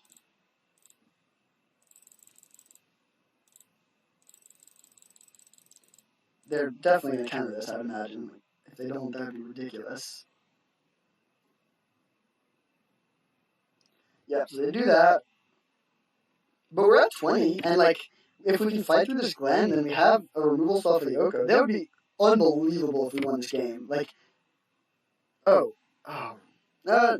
could have swung at Oko there, but I think protecting the Ashiok is actually pretty good, and it wouldn't kill the Oko. Black Source, come on. Are you kidding me? Okay, that's just so bad. They draw us 2 cards and give us a Jace. And because of that they get the loot. That's just yeah, our opponent is not a very good... They're a good drafter, or at least they have a good deck, but... Are you freaking kidding me? That is ridiculous that we've gone through 21 cards and found 1 Black Source. We're definitely just going to have to vamp for a swamp now. Which, at this stage of the game is pretty brutal on turn 7 when you have a Consecrated Sphinx that's drawn you 6 cards. Hopefully they still don't Oko or Consecrated Sphinx. Wow. Okay, I mean, sure. On the one hand, it's really sad if we lose when they made so many mistakes. Or it's sad if they lose after doing this, but it's also sad if we lose when they've made so many mistakes. So, we'll play our swamp.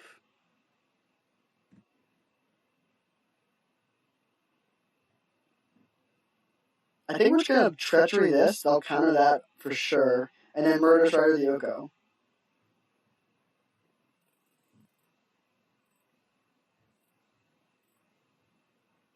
And then our Consecrated Sphinx is just free. Wow, yeah, all of a sudden we're just way ahead. I have no idea how this happened. Or, I mean, I do from a string of very brutal misplays. They do have blue mana here. Well, we're going to plus. No, I think we should just do this now. I really don't think they have a counterspell. They just don't seem like a counterspell sort of deck. They're definitely a green deck that's also playing blue, not like a blue-green deck. Good opposition. That's one thing we should try and be aware of. So I'm going to try and clear out their creatures as soon as possible. We will, I guess, plus on the food. And I think we're just going to hit for 4 now. They don't really have good attacks. I mean, I guess, yeah, but having shrunk the food, they don't have good attacks. And we do want to clock them a bit. We are actually sort of going out towards their own Crater Hoof, which is something. It's nice that we have a lot of creatures into this, because I mean, they have a lot of lands in their deck. Okay, there's our swamp. So we just don't want opposition. Okay, that's actually a lot of mana. We probably don't want whatever they're playing here. 10 mana. Oh, Ulamog, yeah. So, do we have any outs to this?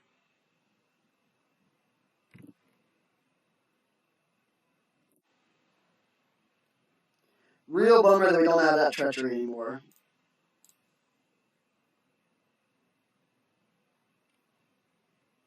So, I mean, yeah, the attack of that kills us. We don't have any ways to tap it.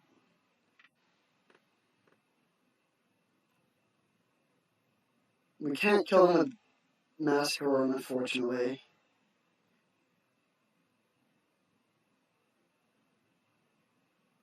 Man, it's such a bummer that our treachery's gone. I think that was our only way to guarantee we got rid of their thing. We did know they had that in their deck still. I mean, I don't think we want to trade our Spellseeker with one of these guys. Like, oh man, I can't think of any ways we have to beat this. Like, Grave Titan doesn't do it. We don't have Toxic Deluge to kill it. It's indestructible, so no regular removal spells do it. We don't have any other ways to gain control of it. We don't have Gonti, so we can't hit anything weird from their deck. Like, I mean, maybe they have mind control, but we don't have Gonti anymore. I mean, we have a Demonic Tutor, so if we have an answer in our deck, we can get it, but I don't think we have any answers to this. Man, such a bummer to come so close to winning there. Sorry again for the bad internet.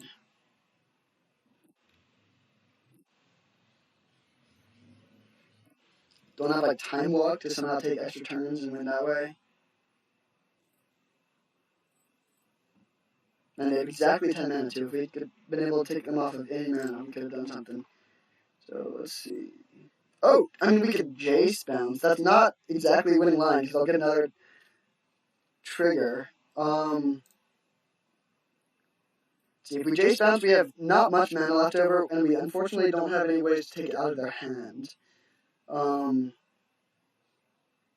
definitely have to take Jace. That's our only card that keeps us alive. So I guess we could Jace and then reanimate something. Like, we have to push through a lot of damage.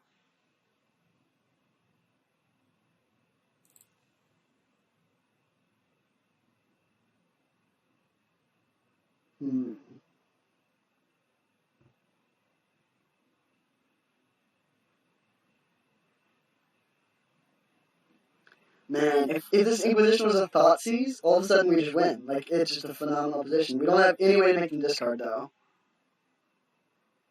I guess I should have looked at my deck a little bit more carefully to see if there was something we could have gotten, because I can't think of anything off the top of my head right now. I mean, Recurring Nightmare doesn't do anything. To have one more steal effect, like a Sower of Temptation or something.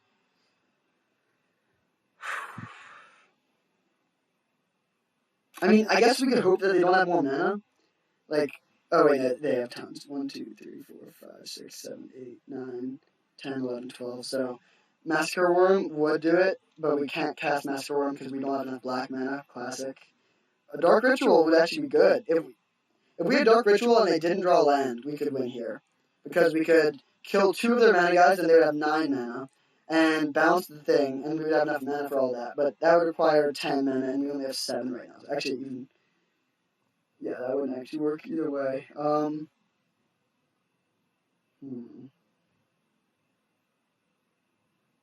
Scarab God doesn't do anything.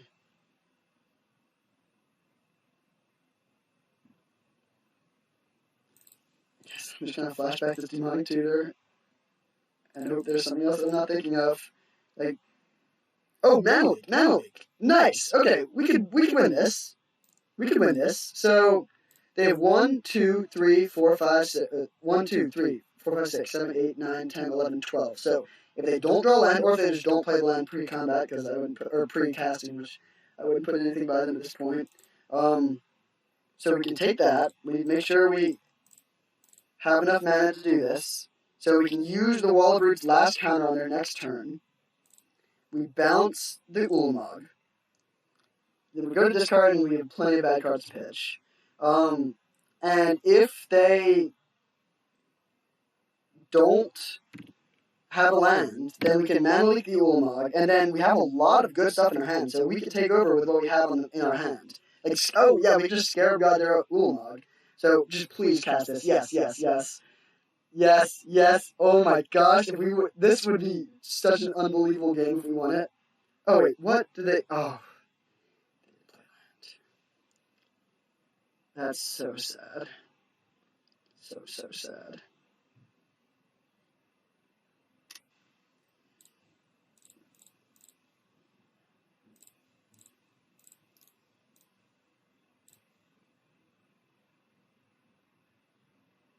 Man, we really put up a good fight this game. We really, really did.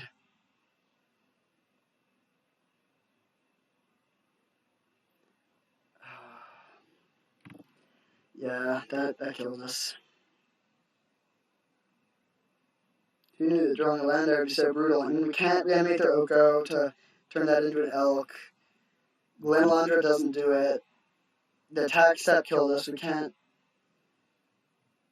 I mean,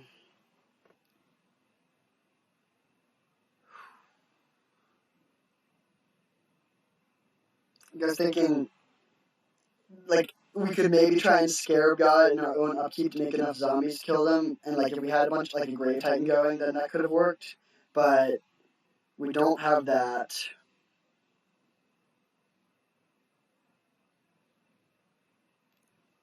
I think we're dead if they don't click through their attack step. So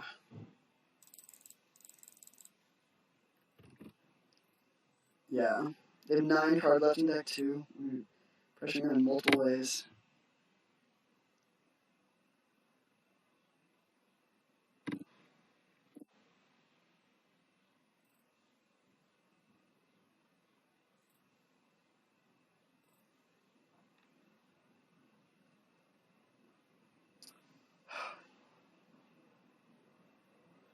Yeah, we're dead. I mean, even if they did click through their attack, we don't have a way to kill them.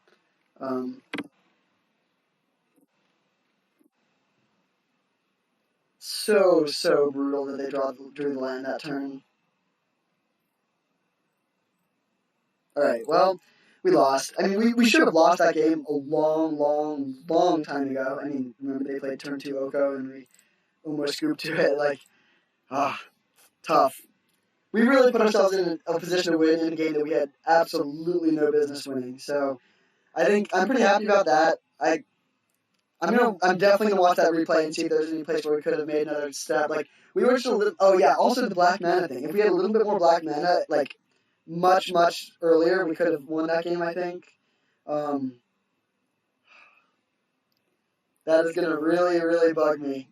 Like just how coming so painfully close.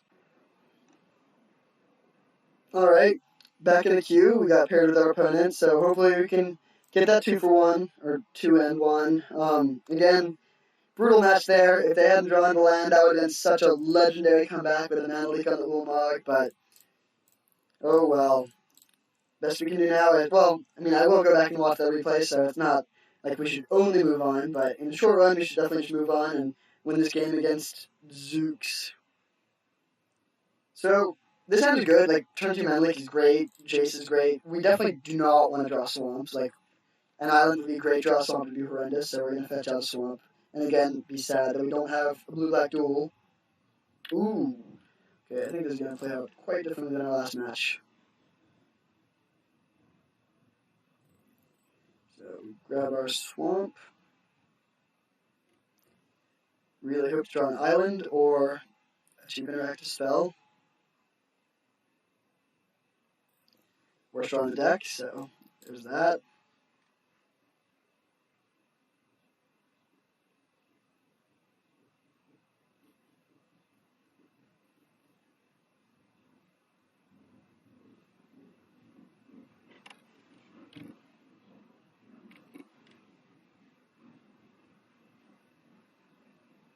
So we'll mana leak almost anything here. Okay. We'll not mana leak nothing here. Island. Ooh. I think we still want to just hold the leak, unfortunately. Like, I'd love to chart a course and find an island and pitch one of these excess swamps. Pretty brutal irony to be swamp flooded after having no swamp through 21 cards, except for the one. Yeah, we had one swamp in our top 21 last game. But I mean, they have no clock. Like, if we only take 1 damage per turn for the early turns, that's a huge win for us. Okay, that is really, really good against us. We have basically no ways to interact with it, except Mana Leak, so nice that we could line those 2 cards up. Island, please Island. If we could just slam Jace. Oh.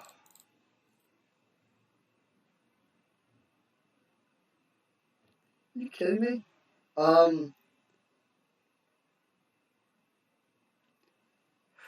I think we're gonna pitch the Grave Titan. We can copy with Scarab God and also just reanimate it. Like, we need all our land. I mean, we could actually no. I think we should just pitch Jace. Yeah, we do not have double blue for that. Our mana base is bad, so in a certain sense, I can't really complain about getting color screwed. Like, it's definitely very improbable to only have 1 blue source in the top 13 cards. That's true, but still, like, our mana is bad. That is just a fact. So next turn we can Spellseeker for a Collective Brutality to kill the Lava Mancer if we want to. Chandra. That's bad.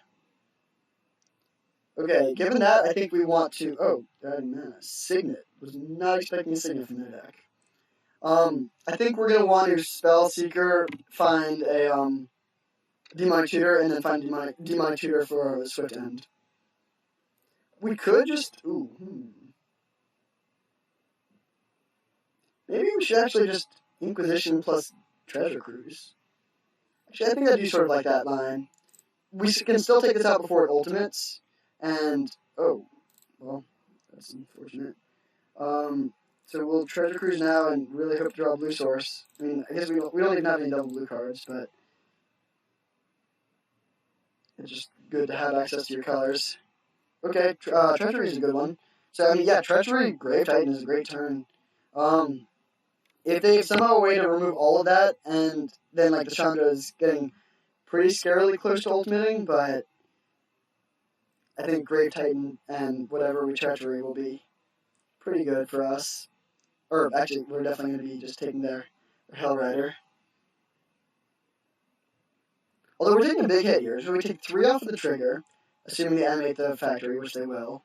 And so we go to 11, and then we take 6 from damage, go to 5. And then the Chandra hits us to 3. Oh, so we're actually probably dead. But if they don't have Burn in hand, we can kill them pretty quickly. And we know one of their cards is a mountain.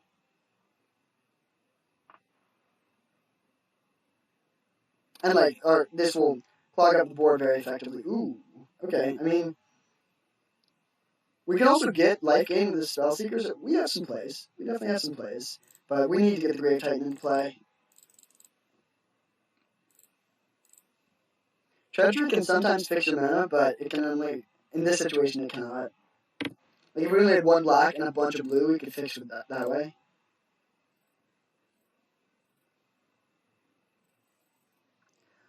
Oh, is there? I mean, I guess we could copy... No. I was going to say we could copy Hell Rider, but that wouldn't even kill Chandra. And, like, we need to stabilize the board. Which Grave Titan does quite effectively. And Grave Titan plus, See, next turn if we made a second Hell Rider with our Phantasmal Image. Attack them with 5 creatures, so they take 10 off the trigger. That would actually just be lethal.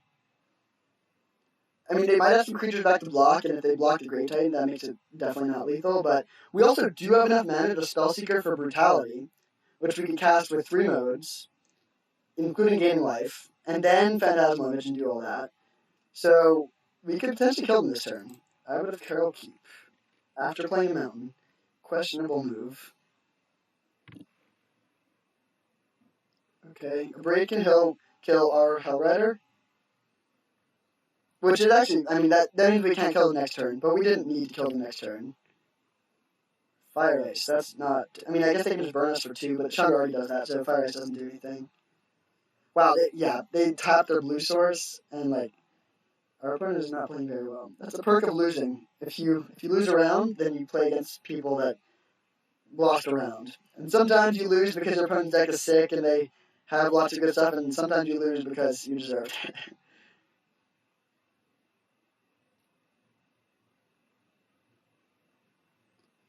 So they do abrade our Hell Rider. They can put us to 1 with a Lavamancer, but 1 is not 0, and then we can gain 2 life. Oh, they're not even using the Lavamancer. That's good for us, I think.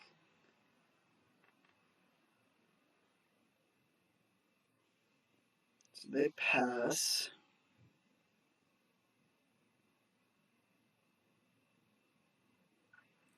I think we do want to just Spellseeker here.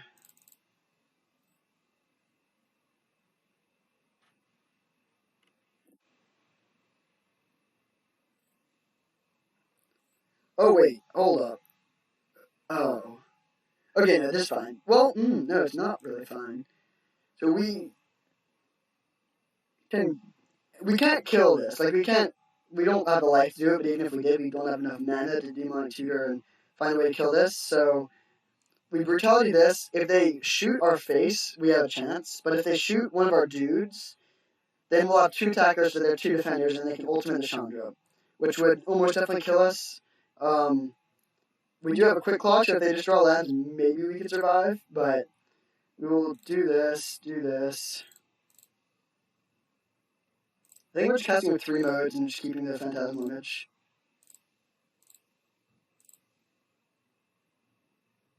Yeah, this is what we want to do.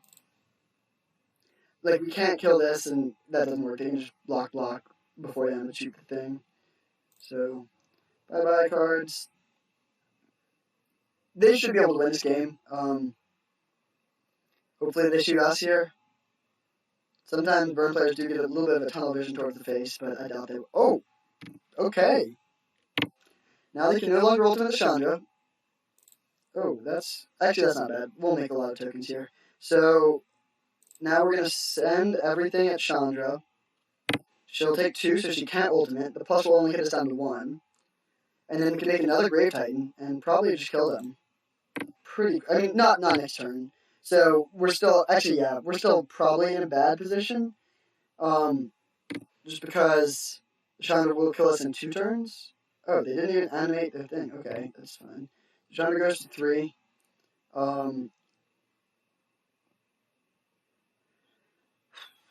Next turn, they'll have 2 blockers. So if we have 2 Grave Titans, that won't be enough. We get Phantasmal Image, copy Spellseeker to find Demonic Tutor, but we don't have any sources of life gain other than this Brutality that's in our graveyard.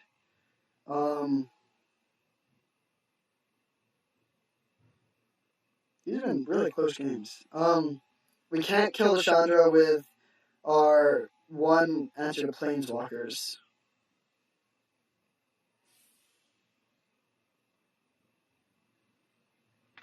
I think we just have to copy Grave Titan and put a really fast clock on them.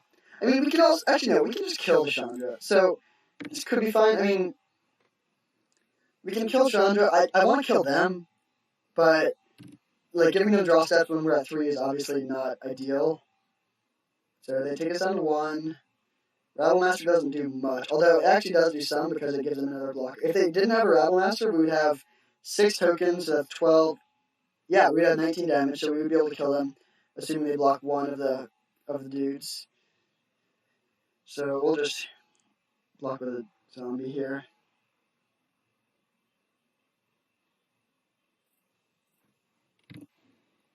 So we have to kill the Chandra, unfortunately. A removal spell make us win.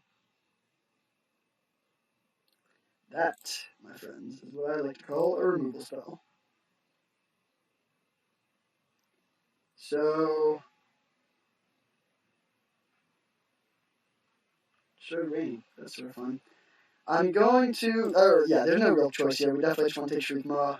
So we'll do that, and then we can kill the Rabblemaster, assuming that... we assume they have a break. If they had a burn spell, they would have hit us. They already went through it in a braid. So I can't really think of any other instant speed burn spells that don't hit players. So we kill this. They block here. 6 get through. 12, 13, 19. Yep, nice.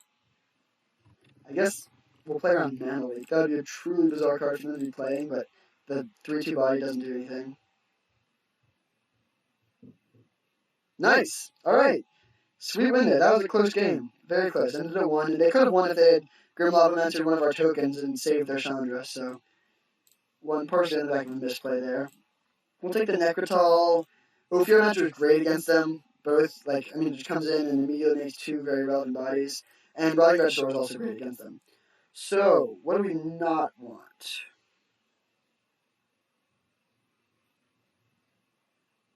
I don't love Vampire Tutor. Paying Life is unfortunate, and, like, we don't have time to set up any real combo-y stuff.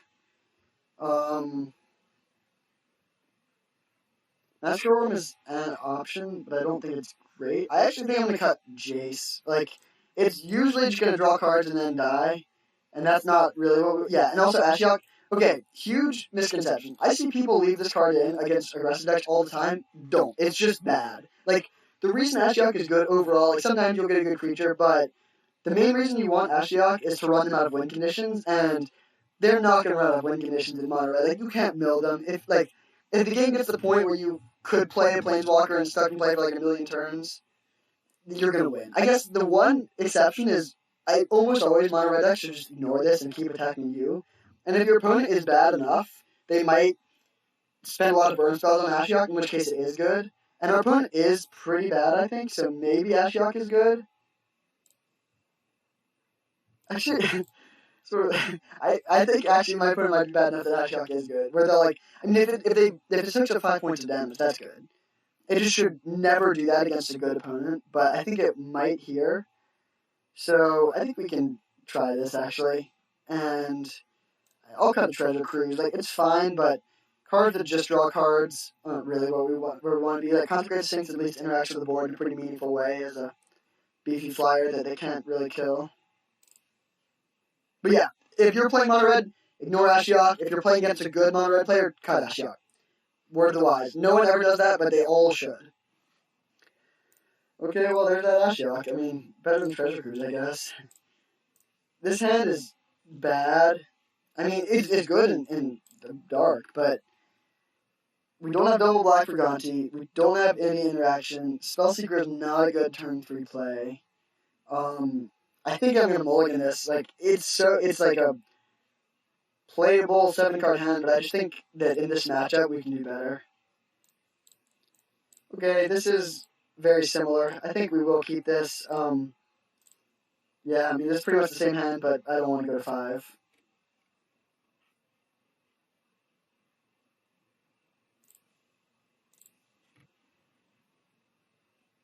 Knowing that we still don't have double black, I think I underrated how bad mana was in this deck.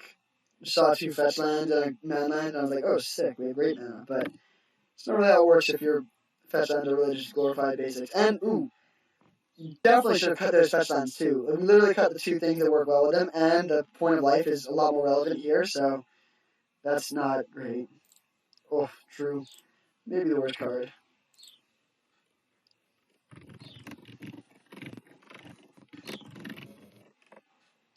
Oh, now I feel bad. I would have told this guy that I'm filming this game, but I sort of insulted him, and I just, no one needs that. Like, I'm sure he's a great person, even though he made at least 1 suboptimal play, 2 suboptimal plays.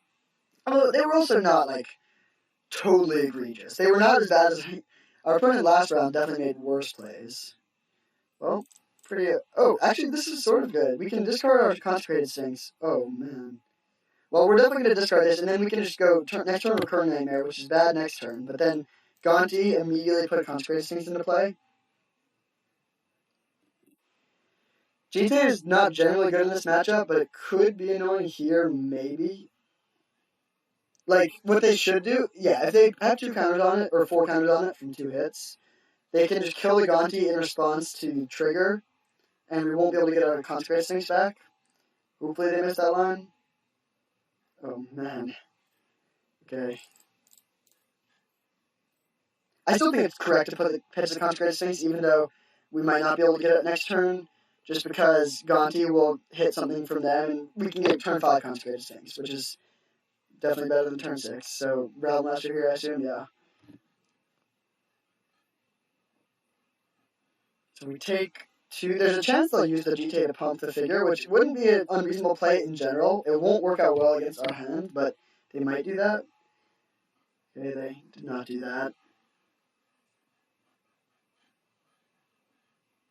Okay, Grave Titan is fine. Gone to time. Please don't kill everything in response. If this trigger goes in the stack, we're in great shape. Or, not great shape, but okay. Oh no, they're thinking. Don't find the line. Okay. Maybe your opponent is pretty good. That's a good play, and it's not like the most obvious play ever. We're taking a big hit here, so this is bad. Hopefully they have like a board sweep. I'd be surprised if they did, but Terror of the Peaks. Okay. Obviously we're taking this. I don't think that card is very good. It is good with Grave Titan. So how much damage are we taking next turn? A lot is the short answer. They'll have 2 tokens, so Grandmaster hits for 4, 6, 7. Oh. I mean, yeah, we're probably going to lose this game. But game 3 will be on the draw. Hopefully we can win that one.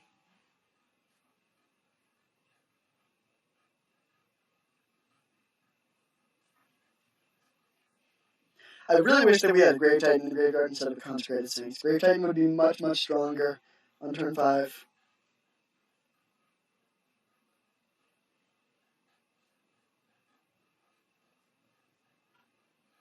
If we drew Treachery, we maybe have a chance. Although, actually, no, we still wouldn't, because they could just GTA their own thing and stop that plan. Ooh, Con, I'm not expecting that.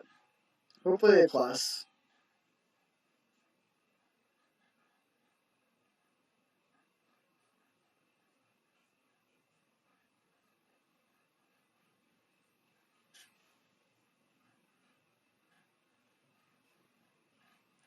So I do think we're going to lose, and assuming that does happen, okay, nice. That's very good for us. Oh, we should bring in Show and Tell, I think, right? I mean, well, we don't actually have a ton of things that it works really well with, but, and they do have, no, actually I don't think we do. Like, there will be some games where it's good, like, we also probably should play Masquerade. Like, it just looks so good on this board right now. So I think we'll probably cut Ashiok for Masquerade, or Ashiok also gets a lot better on the play. Maybe we'll cut Treasure Cruise for, or no, we already cut Treasure Cruise. Cut something for Masquerade. Okay, Ophio Mentor is actually pretty good. No, I still think we would want to use our mana efficiently and get this Terror of the Peaks down.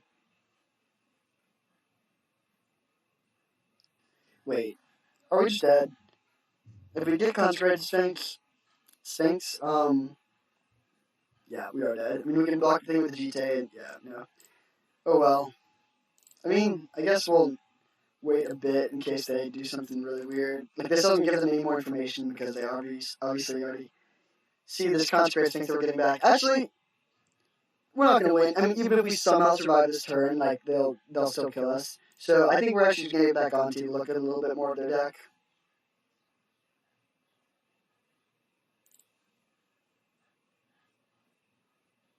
We might have been able to win this game if they hadn't killed... Oh, what? Oh, whoops. Well, not really relevant.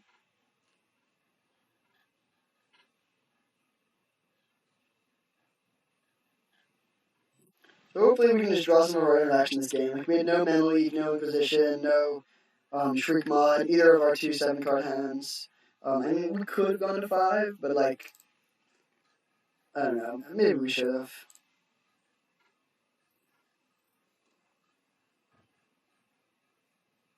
I mean, yeah. Wait. I'll just continue here. You got me. Well played, Zooks. The Zooks. I wonder if one of these 2 letters is supposed to be silent. Alright. Master Room in. What out, though?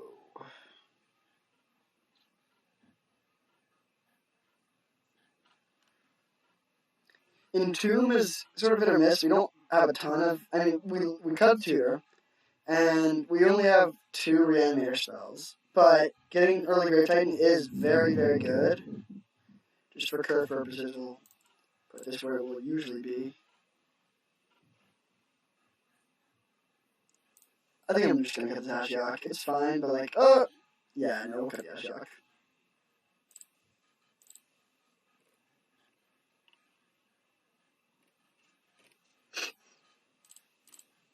might be a question other people are interested in as well.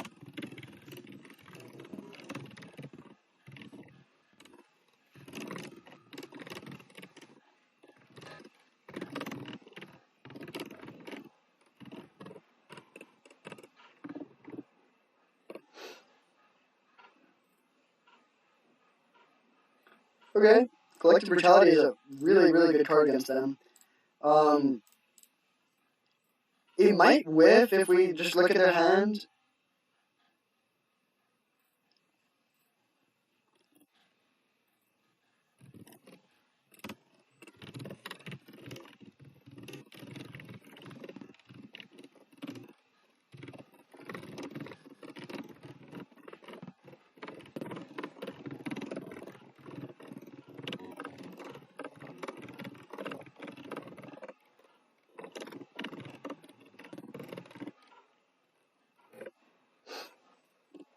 So we're definitely killing this, and I think we do want to pitch this Consecrated Sphinx. Like, we have Reanimator stuff, and it's also just a 6-drop, even with 3 lands. The question is if we want to drain them or look at their hand. I think we want to look at their hand. Like, we might whiff, in which case we'll definitely wish we had drained them, but that's pretty unlikely to matter. We're at 20, and if we could take out a burn spell, that could potentially be really good.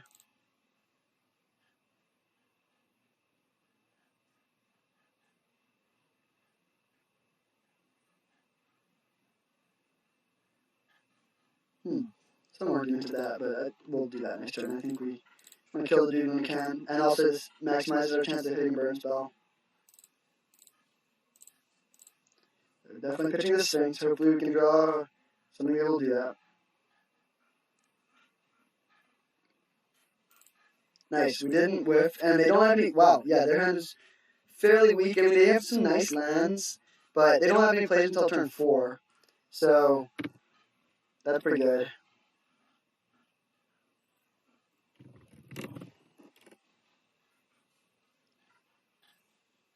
So I do apologize if you watch this, Zeus. Oh, that's a good draw. I didn't mean to say you're bad. I do think you made a misplay with Grimlock mentoring me instead of the token, because you could have killed Deshandra on that turn, or ultimate Deshandra, which would have ended the game, but other than that, you have played very well, so don't mean to, yeah. Alright, Regisaur looks great here, actually. We'll definitely just jam that. I mean, we're probably not going to get to Treachery here, but that's fine. We'll just discard Treachery. If we don't draw a land, we can Chart a Course, which will sort of fuel the Regisaur, and we can put a really quick clock on them.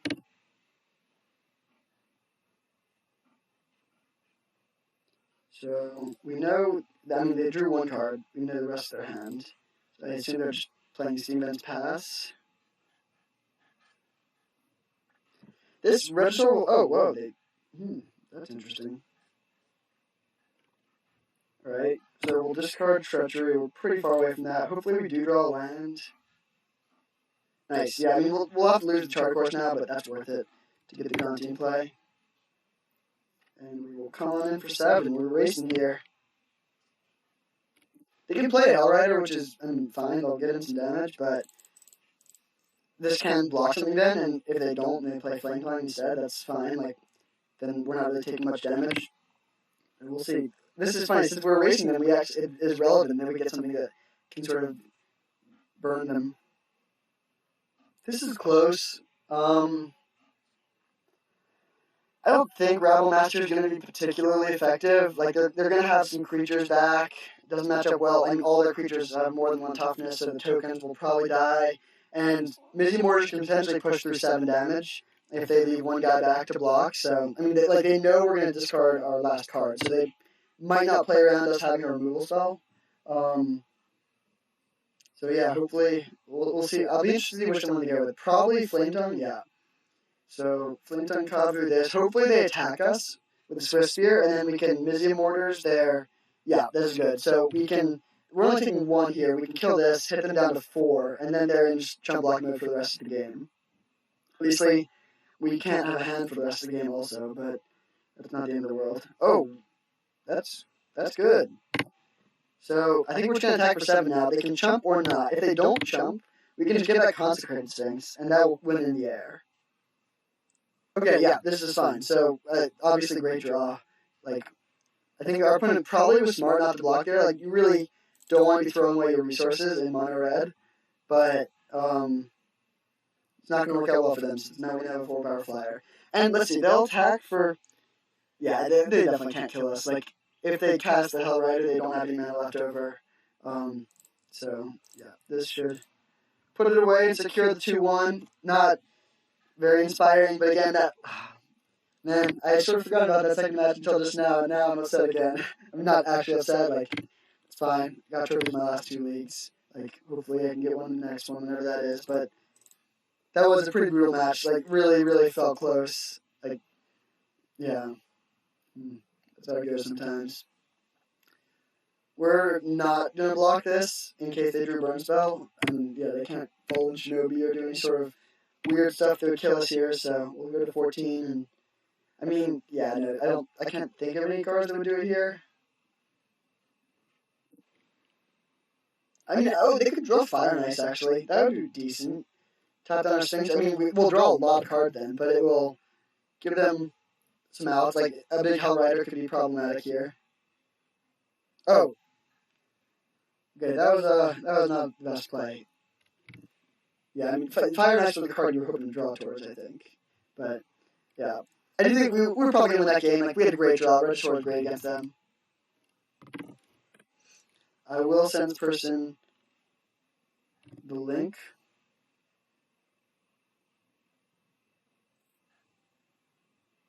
Well, yeah, I'll probably turn off the video here. But thanks for joining, everyone. I had a lot of fun. Hopefully y'all did too. Pretty sweet deck. Couldn't get the trophy, but it was some good matches. So hopefully you learned something. Thanks.